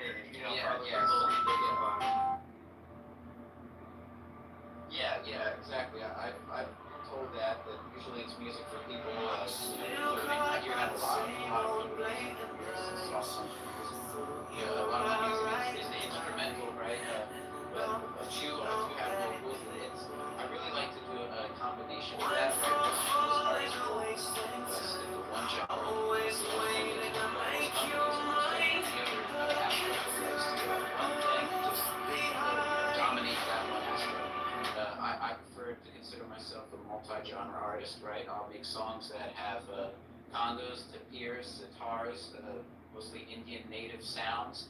I'll make songs that are just, drums, hip hop, songs that are cinematic. The one me and Adrian put together here for this next SpaceX launch is something that I've really not made in years, right? This song has no percussion in it, which was just a nice challenge in itself. Generally, I'm a percussion-based artist. Most of my songs are influenced by my hip hop background, where I love to just have really good drums, break beats, things like that, D&B. This song that we're doing now, it has no drums at all, zero percussion. It's all just strings, synth elements, and brass instruments, correlation to it. So yeah, bridging out from that really kind of helped with my ads as well. Because you figure if I just did one specific genre of music, that's going to limit my target audience by a very large factor. The fact that I can target individual groups of people that would be interested in different types of songs, and I do that. I'll listen to the song and I'll imagine myself in the listener's shoes. Like, where would I be? What would I be doing? What type of person would like to hear this song, right? You should be doing that no matter what business you run. Like, who is your customer base? What are they? What's their daily average day look like? Where does your product fit in the best for that? Outside of just being music, I consider music a digital product, right? For me specifically, I look at it as digital real estate, right? For music, it stays up indefinitely as long as you're hosting it somewhere. I use a publishing company that allows independent artists to publish their music and keep 100% of their royalties. So every song I put out is no different than a piece of digital real estate that now will continuously, month over month, create me a small amount of revenue. Now some people look at that and it's like, art should just be about the art. And that's true, it is. That's the fundamental aspect of making art. Because art starts with just good art, what you enjoy and doing it because you actually enjoy it. On top of that, there's people that create art because they want more people to enjoy it, they want more people to hear it. And like you mentioned, it's something that they can enjoy in the background during their own endeavors in life, whatever they're up to. I believe there's a saying that Da Vinci painted the Mona Lisa and he sat for 7 years in an attic before he finished it, and now it's the most, viewed piece of art in the world on a yearly basis. Michelangelo, one of the top sculptors and painters in the history of mankind, was commissioned for his paintings, right? Millions of dollars in today's conversion rate. I did a post on that the other day. You can make art and it can have a financial benefit for it. It doesn't have to just be, the end game of everything. But for me, I do consider art on a digital platform as digital real estate that can continue to come back, bring more people in, and bring more revenue in. And I apply like a small business aspect to my art in that general mindset. Yeah. So it's interesting, but it's fun to be able to do this and to kind of give a breakdown on my mindset behind running ads. One more nice little bit of information I can give with running ads is it is true that there are time frames when ads perform better, right? So, I can see almost a wave dip. So every hour, it'll post a bar with your daily ad analytics, right? You can refresh the page and it'll update the impressions immediately. It's very, very accurate and it posts it almost to the second. But if you let time go by for a day with your ads running and you just look over the day, you'll see a kind of S curve to your impressions, right? And you'll notice there are times when you can optimize your ads to run, or you can just let them self-optimize and run throughout the day indefinitely. I noticed 3 a.m., terrible time. 4 a.m., 5 a.m., not so great for running ads, right? Most people are not going to be awake, especially if you're targeting certain content. When 7, 8, 9 a.m. comes around, it's starting to curve up. 10 a.m. to 12 p.m. has been the peak for months now for my ads. 10 a.m. to, let's call it 10 a.m. to about 1 p.m., right? People may be just getting into work, they're going to check their phone real quick, they're going to check a few posts, go right back to work. Lunchtime, 12 to 1, people are going to be checking, on the phone. That window seems to be the most highly active user base window for ads. And I correlate that to my watch time and my live view count on YouTube. It's another thing I like running my ads for is I can use that to get user activity time interval data just from my YouTube alone and correlate it with my ads to really get an idea of when my specific user base is live, when the best post time is for me. Now, X did just recently implement something within the last week, I believe, where you can actually go into your X analytics and see when the best times to post are. You'll see when your actual user base is active. Adrian, have you checked into that yet? You have a bigger account, so that'd be something interesting for you, where you can actually see in your analytics the activity base, like the time when people are most active. Wait, I'm sorry, say again. Have you noticed the new feature that they just put out in X Analytics, where you can see the time people are I think it's still technically broken. I can't actually look at it at the moment. I'm also out of the car, so it's not going to happen. Well, last I checked yesterday, it was actually broken. So, yeah, that's not going to work out. And my connection may actually drop in between, so if there's like a random disconnect, that is the result of that optimizer. And so like actually off Starlink, and that's an issue. Yes, I'm trying to get on Starlink. That's the next thing for me is really good for Starlink. That's funny, yeah. It sounds You're using like, I think, you're using like SAT, aren't you? Pretty much using like a different type of satellite internet. Yeah. You have like basically the slowest internet in the call. Yeah. That's why you like hear random steamrolling happening, because you actually, your connection, the signal of what we say comes in later. So you can't, it's difficult to have a back and forth because it's like 10 seconds delayed. Dude, exactly. I'm using, well, I won't shout them out because it's terrible. Yes, I'm on a low budget satellite compared to Starlink. Starlink is absolutely what I'm trying to do. So yeah, the back and forth, the latency, terrible. Imagine, dude, when I'm playing Diablo, you can imagine how terrible that is, right? That the ping latency is ridiculous. So I won't even go there. Yeah, dude, no playing hardcore mode for me on Diablo. It's a whole nother topic. Yeah, it's absolutely hard. But hey, following up on that, so apparently, right there, the ability to check your audience user base being active and when the best time to post is there. Check this out. Well, there's a way you can get around that. Even if you don't really want to run ads for a large budget or a large time frame, or you have a real goal of that, you can run ads at a low budget just to find out when your specific user base is the most active to optimize your post times on a day-to-day basis. So generally what you would do is you would run a small ad, right, whatever budget you decide, and in the an option you can choose within the campaign creation mode. You'll check just target my subscribers, or my followers, excuse me. And you can even put in followers of, and put your username. So I would put @SolarHeavy, and I would also select my name. So, and I can even keyword Solar Heavy as a keyword to follow, right? So now my ads will only show in front of people that are following my account, so I know that they're active on my account and they follow me. It won't target outside of that. Do not put optimization on, so it won't reach outside of your manual set criteria. And now find somewhere that you can send people and track on a day-by-day activity base. It could be a website, right? It's your website that has Google Analytics. Generally on your website, on mine at least, solarheavy.com, right, off the master service and stuff like that.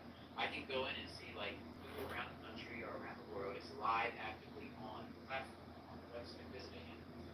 That works great. You can correlate that data to a couple of days of running your ads, and you'll see, oh, most of my user base seems to be active around 1 p.m., 3 p.m., 7 p.m., things like that, 9 a.m. in the morning. Another way you can do it, if you have a YouTube channel, running ads to your YouTube channel, you can correlate the active listener or active viewers and the watch time, right? You'll see that S curve in the analytics of your watch time, your daily views per hour, and it will correlate, or if it doesn't correlate to your ads, well, you got some information, there's some more data that you can use, break that down and say, whoa, huge spike in views on my YouTube channel at 9 to 10 a.m., huge drop around 1 to 3 a.m. So just another way that you can double down on that if you don't have access to other ways or have no idea, when the best time for you to post is. But generally speaking, you can look up a few websites, they'll tell you different times are the best time to post, but really, if you can get your targeted user base to know when they're active, that's the best time for you posting. Things outside of that, and also correlating when your ad should run. It's this little trick that I use.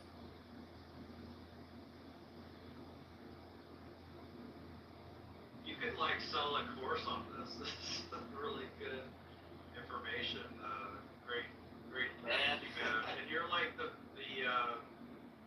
probably maybe one of the most financially astute music artists besides maybe like Gene Simmons of Kiss or whatever. Yeah, don't worry. I get asked what's my ad budget at least 300 times a day. I like to just say a good night out of the kitchen. In fact, that's what the Guardian wrote.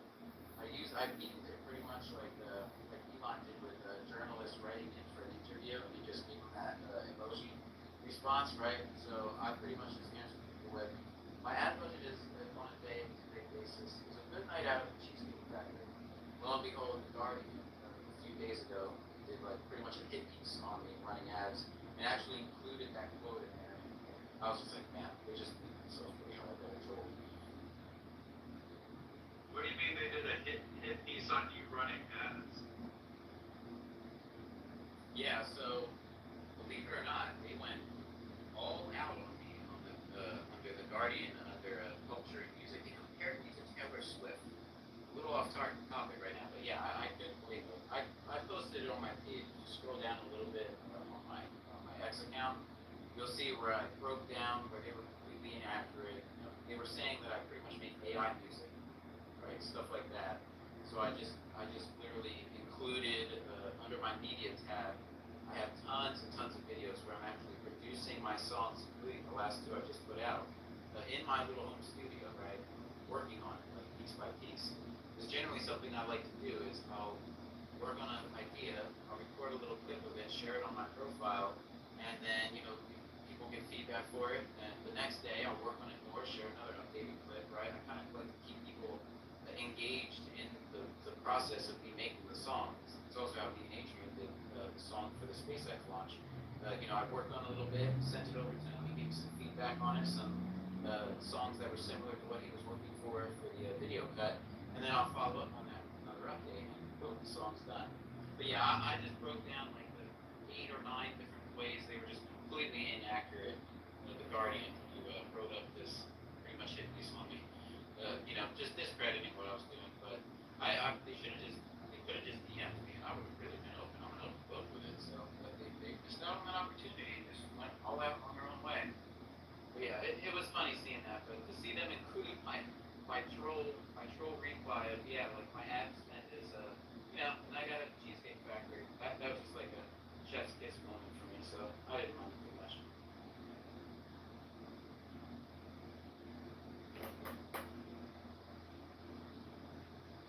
Hey, Adrian, I don't know how you co-produce with Solar, but I think it'd be really cool, you know, even if you don't like show your face on the video, I think it'd be cool maybe to show that creative process, maybe with an audio space or you know, some kind of audio recording plus some kind of screen share. I think people would find it really fascinating to listen to you during a creative process. It's actually a really good idea. It's just that I'd like to keep the thing more of a surprise up until it comes out, so you kind of have an idea what's coming, but not the full picture. Because you actually have to listen to the thing multiple times over and over, and so then you actually view it, you see everything, and you know, so if I were to do this a bunch of times, I actually feel boring for the person to see it. I think we could potentially kind of make a bit of a breakdown on that, but we'd have to like record it and be replay, actually. Yeah. I think we could also. It's a. I can go ahead. Or you could try it and see if it fails. Just. Yeah, but still, I'd like to keep things kind of exclusive in that. And then when it's out, then kind of like explain what we went through, or kind of like record it as we're doing it, I think, and then release it later, just like, you know, behind the scenes. I guess we could do that, but well, we'll see. Yeah, I kind of get what Brad's saying, almost like, you know, like a live space of working on the song and all that. But as he mentioned, it can get repetitive, trust me. I don't think people really want to hear me playing back the same 8-bar section 15 times. I mean, it can get a little repetitive there. I don't mind, you know, I'll listen to it over and over again. But yeah, ask my dog how much she likes looking at me crazy when I'm working on the same section 15 times. Just trying to run out the room. So, but yeah, it could be neat to maybe do like a watered down, cut down version of that. You know, just little clips of it, similar to like we'll go under my media tab later. You'll see I post like 20, 30-second, maybe up to like a minute clips of me working on the song. But yeah, this could be something that could be quick edited. There's potential for something there. In fact, it kind of ties into the beginning of the space where we were mentioning doing like a really all-out run of the second ad attempt, right? So this was our first ad attempt, just like what were the results of the baseline, the running ads on, you know, the space. We got like 38 anonymous listeners, by the way, Adrian. So that number does keep ticking up.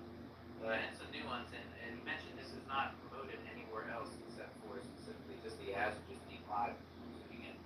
But yeah, that could be an aspect of the creative that we include is a breakdown of like the different sections of the track. What could be neat is if I actually soloed different sections of the song and then turn them on one by one individually until you hear the entire piece created, and you know, cut into the conversation of where me and Adrian go over which section of the song we worked on, how we thought about this part, the different tracks he sent me to influence that. So my idea was slightly different. I think it would be, and maybe this part's repetitive too, but to hear Adrian riffing on the visuals. Adrian, do you deal with making the visuals, or is it just Solar heavy? You doing that? So for the edits that I do, I just kind of like look into the clips, and the process is just, it's kind of interesting because if you were to look at how the before and after is and the production works out on that, it's just you have a shit ton of stuff, and then you have the end result which is less of that stuff, and it's all optimized. It's like production where you do something for the first time, it's a prototype, and then you have to like streamline it at the end. So you know what you're doing, know what you're getting into, and then you just kind of like streamline it to something else. But it looks like a huge fucking mess, and then you just kind of optimize it in. Like say for instance when we did when I did the IFP5, IFP4, It was one of the first times I actually did an edit like this, that large. And I had to cut in places. I had to like figure out how the program actually did it itself because it does scene identification, so you can actually cut it into scenes. And I had to like micro cut a few like seconds, and so there's like places where I had to literally cut a quarter of a second just so that the cut was actually perfect because it would sometimes leave a frame in. And so I had to actually put that down. And then I had to basically shave seconds and quarters of seconds, bits of seconds of stuff. So it actually perfectly fits together into the whole length of the music, and you can still have to like include a little bit of extra beyond the music, which was then when it finally landed. Like when the rocket was actually landing on the ocean from the live stream's perspective, that's what it was then. Yeah. That's no different. That's no different than what I had to do for. So I mentioned earlier the two music videos that I put out on my page. I made them from scratch using CapCut, stock footage that I found on a few websites. But I mean, it gets pretty tedious cutting. It must have been at least 150 or 200 cuts that I had to do. And you start with like maybe 400 different videos and whittle it down to just maybe like 80. And then from there, you're playing it over a bunch of times, trying to figure out is this the right clip for this moment. And so it's a lot of back and forth and stuff like that. So we haven't, he's definitely done all those videos so far. Like the last launch that I watched, which you first sent, was really, really great. And so I've done my own separate music videos as well from scratch. So we both have done our own separate videos from scratch. But this one we're going to team up on and just see, like how that combines and just comes out with something really, really interesting. Combined with the song being completely original as well. So yeah, there's potential to be really, really good. But yeah, it'll be interesting to see how this plays out. Two separate creatives working on videos separately and then coming together on this project would be neat. Yeah, exactly. I mean, like, the additional thing is also. Hang on. What the fuck? Hold on.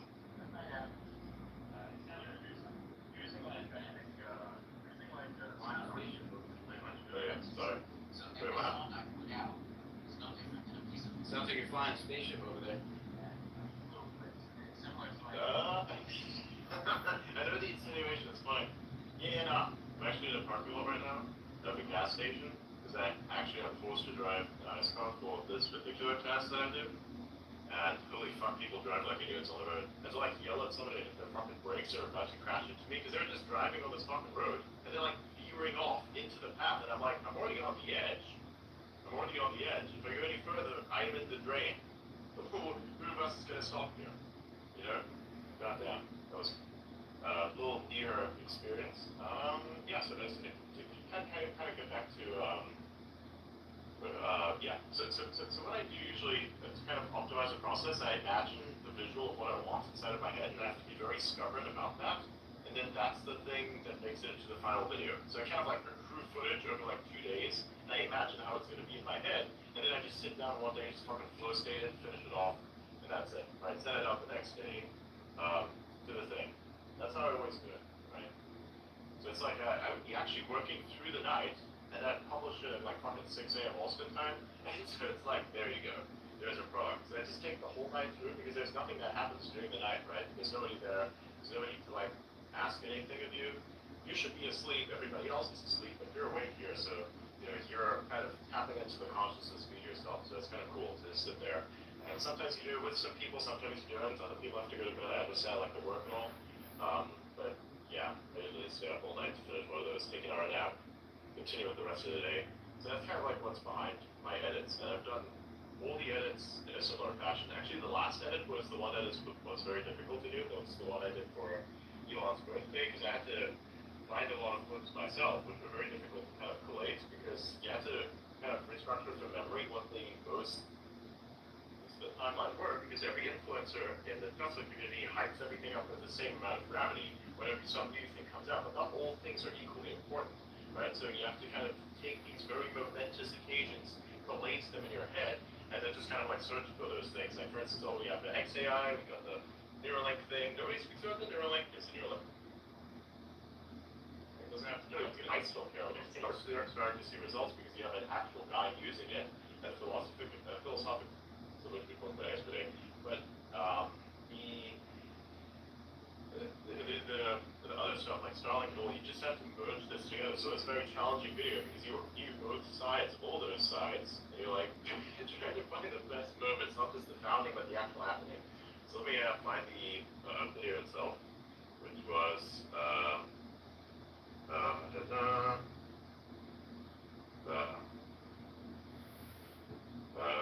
where is it?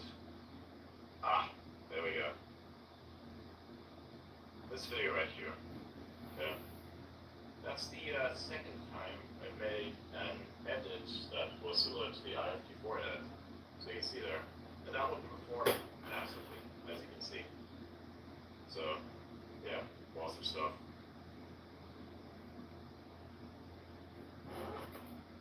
Oh, wow, yeah, I haven't seen this yet. This is great. Yeah, that one's good. I highly recommend that. You can watch that, look at it, see. That's the kind of feel that I want to go with everything, is that everything is rhythmic. I actually don't like music with beats in it, because I think it's just a distraction. So when you do things like this, it's supposed to be more about the feel of it. And the feel is as much auditorial as it is also visual. And so you want to merge the best of both worlds there. And by far, the best way to do that is to go with music that is, that flows like water, right? So you have to think of it like Bruce Lee. You have to find the Bruce Lee concept of music, where it's like, you know, flow like water, you know, it must be water, my friend. And you kind of shapes it out, because that's it.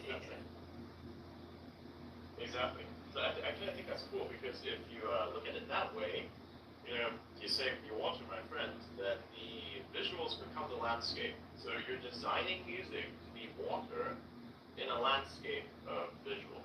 And that's what that's all about. You know, by and large, if you took any visual of any movie without sound in it, it feels like a valley. It feels like the Grand Canyon. It's cool looking, but what if there was water? You know, like what if it was an oasis? It would look so much nicer. It would look so much more impressive. And that's what you see here with music. It has to be water, no more than that. It should be like an iceberg in there sometimes. Otherwise, it's like a huge flood. You don't want that. You want it to be graceful and beautiful. Yeah, that's exactly, you know, that's right up the alley of good cue work, cinematic work, and composition for TV shows and movies. And I've done that a little bit. I've done that for about 3 or 4 shows, Restaurant Revolution, a few other ones. But yeah, it's so important to correlate to the visual, not the visual to the audio. It's completely secondhand to what the visuals represent. So yeah, letting it be a complementary and not distracting, right? So percussion, like you mentioned earlier, that's going to distract people from the visual aspect of it. Sometimes it works, like for instance, war drums, right? Big war drums, those would be great for emotional impact. Yes, but yeah, exactly. When you put This is like slow behind right? the This is visual aspect. Yes. Yeah, so it's a different type of speed. If you're doing something that has rapid impact, that's like really, it's a very rugged valley, then you're going to have waterfalls. Let's call it runs and waterfalls, right? You're going to have rugged valleys. It's more like a longish valley that you're kind of viewing from the distance, but also kind of close. That's kind of how I think about it as a very, how do I explain this? There's a condition of that is called synesthesia. Very synesthesia about this thing. I like to think of it, yeah. I like to think in terms of landscapes and shapes and things like that, so it work out very well. I have zero understanding of how music functions. I just kind of imagine all the shapes and fit things together, and then it seems to work. So that's kind of how I assume that. So if you, so with the music like that, there's 2 examples where percussion itself can actually work, and just like what you mentioned with war drums. It's one of these examples is the Hans Zimmer soundtrack for the first DC Superman movie, which was absolutely amazing. Where it's like it has the beat of the drums, and it also has the impact, right? It has this beautiful theme to it, which I felt was like, damn, dude, that's so epic. It's like better than the movie itself. I was listening to the soundtrack, I was like, shit, that is good. That is so good. That actually made the movie feel better because of the soundtrack alone. Like this beautiful hopefulness of everything, and you have this like choir getting into this massive power. That's what the music kind of felt like, which is absolutely beautiful. So with there's another example of this, which is kind of smoother in a sense, but also kind of goes back to what you were saying of tailoring the music to the video. And that is what a creator known as Max Cooper does. I'm not sure if you know Max Cooper, but he's like one of my absolute favorites when it comes to sound designing, because he takes these artists that make visuals, and then he makes music for those visuals. And that is just amazing. Like, it's so beautiful. Like, if you've ever seen it, if you guys don't know, just have a look at Max Cooper on YouTube, listen to some of his music, and it's really weird. Like, just go to the stuff that's viewed the most. It's kind of an acquired taste in a sense, because the music is kind of odd, but it's just the right amount of odd that I personally love. And it fits perfectly with the visuals of everything that he produces, and all the music is kind of similar. There's a consistent style, which is what makes me love him even more, because normally what happens with music is you try to come up with something that's a little bit different every single time, and sometimes it's so different that you don't really feel there's consistency with the artist itself. But with something like what this guy's doing, that's the thing where it's like, you can recognize his style in everything that he does, because he's a very particular sense of that style. It's the same thing also with Hans Zimmer's music, like for instance, you can sometimes hear certain things that are consistent, not in all songs, but there are other things that are consistent with those other songs. Like for instance, when he's using the electric guitar, he hits a very particular key. I can always recognize it. The same that you also hear in you hear it in the Superman soundtrack. You hear it in the what is this? A soundtrack for Inception. The movie Inception. Yes, exactly. You hear it in Inception, you hear it in you hear it even in the Spider-Man theme song for Electro. See, three right there. It's a consistent style. That's another thing that I think is really important for people to kind of look at when it comes to style consistency, as well as dealing with just the type of music that you have, right? You look at, say, for instance, the Superman theme song, and you look at the Electro theme song, you're like totally different universes, but both of which feel fucking incredible. Like, they're so beautiful, they're so massive, they're so specific, tailored cut for the characters. You know, you have the Superman theme song that basically is just, it feels like what the character does. It feels massive, it feels powerful, it feels almost prophetic in a sense, while trying not to be prophetic, which is the essence of what that character is.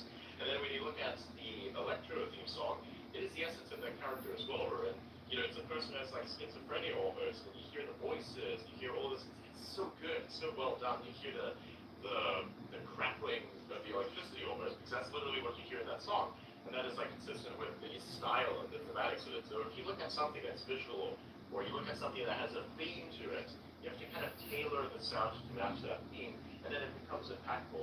And the sound itself, if it's really, really good, can be a standalone thing in and of itself. I've listened to the unoptimized version of Solar Song here many, many times, because it just sounds fucking good. And that right there is the reason why it will succeed, because if you wanted to listen to this thing on repeat, even on its own, even when it's not even optimized, which is impressive enough as it is, then that is really a success story, because the theme for that is perfect. It's a theme of hope, it's a theme of perseverance, and it just absolutely feels like you're reaching the stars, or you're cutting through this almost impossible veil, which is like the clouds and the atmosphere itself, and gravity and everything that holds back, and even secures you in a sense, because it is, we're trying to defeat the thing that secures us. So, yeah, that's music. That's why I'm so passionate about music, why I love people who make it. Yeah. Yeah, the element into there is the signature sound, right? So Hans Zimmer has a signature sound that you hear across all his different compositions that he's worked on. Even for instance, like when I was a kid, I was listening to the soundtrack to the movie Gladiator, right, with Russell Crowe. That soundtrack, like almost set me on a whole entire world of getting into music. The way that he used certain voices and ethereal different movements within it.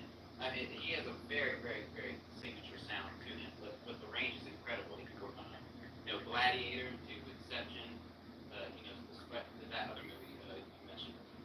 The way he's able to do that is because he has such a signature sound with what he uses that he probably just naturally uses. He doesn't really, it's an afterthought, right? He doesn't even really think of it. It's just he subconsciously just chooses these certain sounds that work well with it. And that's exactly what I was trying to do with the song you just mentioned that we're working on. Because I wanted it to feel like you're cutting through the sky, going up to something that's like that feeling of hope. And that's why I included that brass horn section. Steve Holstad by Alistair Crowley. Mind is a disease of semen. By the arms, right? All the demand is or maybes. Going up. So yeah, keeping that visual mindset, which is just what you said, Max Cooper, I believe. He does that with visual artists. Yeah, Max Cooper, yeah. I'll send you some of the stuff that I think is very nice and stuff to get into. By the way, I kind of want to shut the space down and begin with the next. It happened in about 9 minutes. Yeah, which is the one with the thumbnail stuff. So if you want to join into that, that'd be epic. But yeah, this is really nice. I wanted to say something about the music aspect. Yes. For the catch itself, I kind of wanted to feel like as if it was this momentous, epic thing that is like separate from everything around it, but also feels like a hug. You know what I mean? How does a hug feel like? Like, what is that? It's like this amazing, warm feeling to it, right? It's like it's soft, but it's cool. When you look at it in the context of something like what Mechazilla would be, I think it needs to feel biblical. That's why I chose the compass. I was like, it has to happen. It has to feel biblical. It has to keep the biblical theme consistent, because that's, let's talk about it in a structural sense. It's not all for the IFP mind what we're going to do. It's a biblical metaphor. Because why is it not a biblical metaphor? It's literally the fucking horn. You didn't think about it. It's like for Plan B, even though Plan B should never happen, but it's to spread consciousness, and that's what it's for. In and of itself is almost like an art. So there's this biblical reference that I think will be a consistent theme. It's a human moment, which is also biblical because we're made in the image of whatever God is. So why not? Okay, I'm gonna have to end this. Bradford, you wanna 30 seconds, and then I'll wrap this, and I'll be back in like a couple minutes, because after I gotta set some stuff up, get the space done, head to the toilet. Adrian, those two brands that you just did, like, that's what I want you to capture on video. That's what I'm talking about. I'm not talking about you in an editor, doing 200 edits exactly the same way. I'm talking about, like, conversations, talking about, how this lines up for you, and, like, more like the creative, artistic side of it.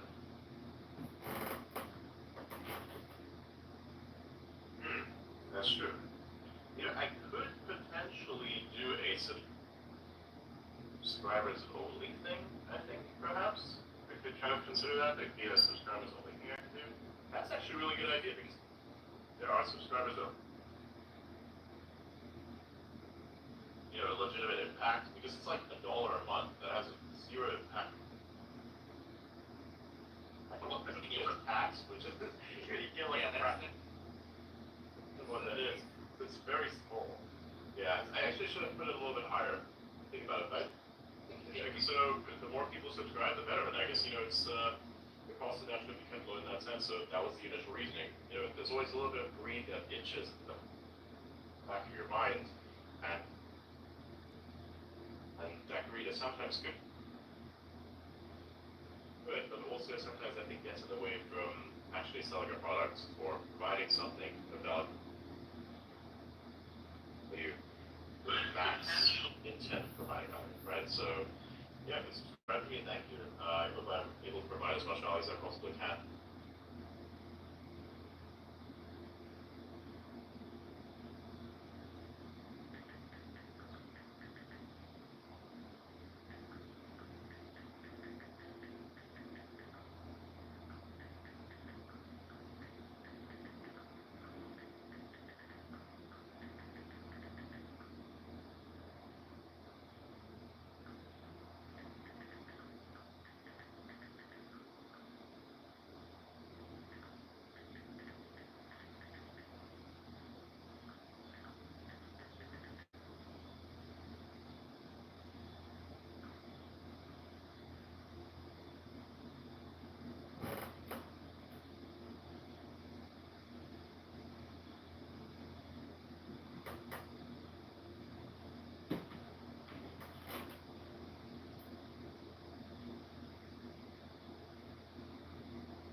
so much nicer, it looks so much more impressive, and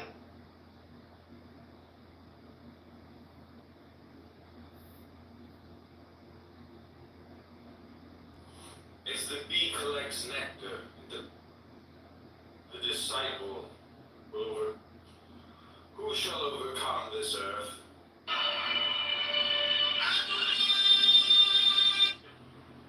our cities and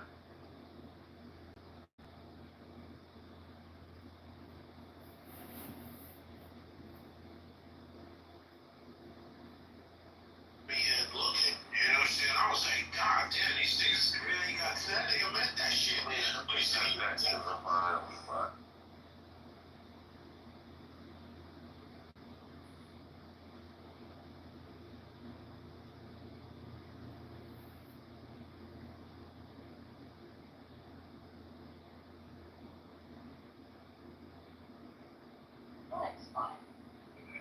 Hey, you're always exceeding on a particular story of how they came to be and who they are, and as a result, and a lot of the science sometimes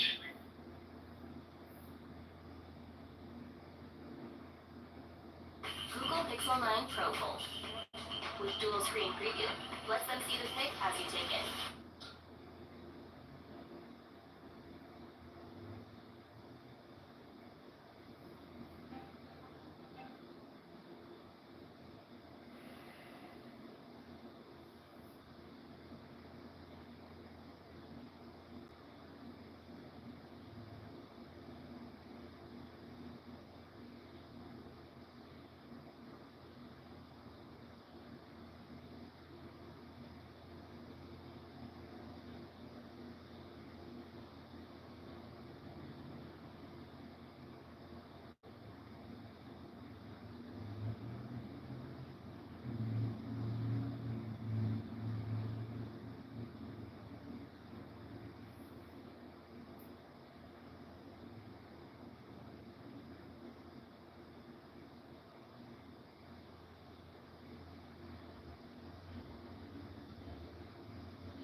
disruption, bringing only one thing.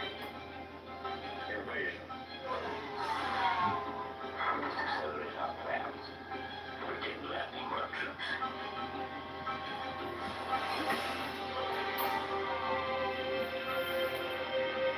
Senate about army procedures, they will have no choice but to accept your control of the system.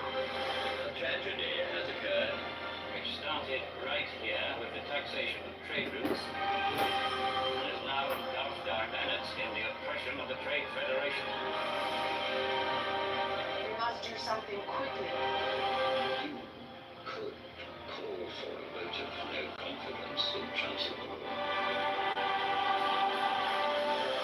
This body is not capable of action. I move for a vote of no confidence in Chancellor Valora. Now they will elect a new Chancellor. A strong Chancellor. Move against the Jedi. You were brought into being clean. You must see every living thing as nothing more than a tool to elevate you. Our situation will create a strong sympathy for you. I will be Chancellor. You lost an apprentice, and so did I. All in service of our greater goals.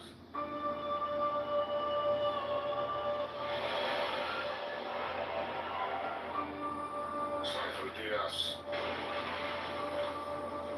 Camino. Location deleted. The clones. Magnificent, aren't they? This army is for the Republic. I have betrayed everyone and everything I know.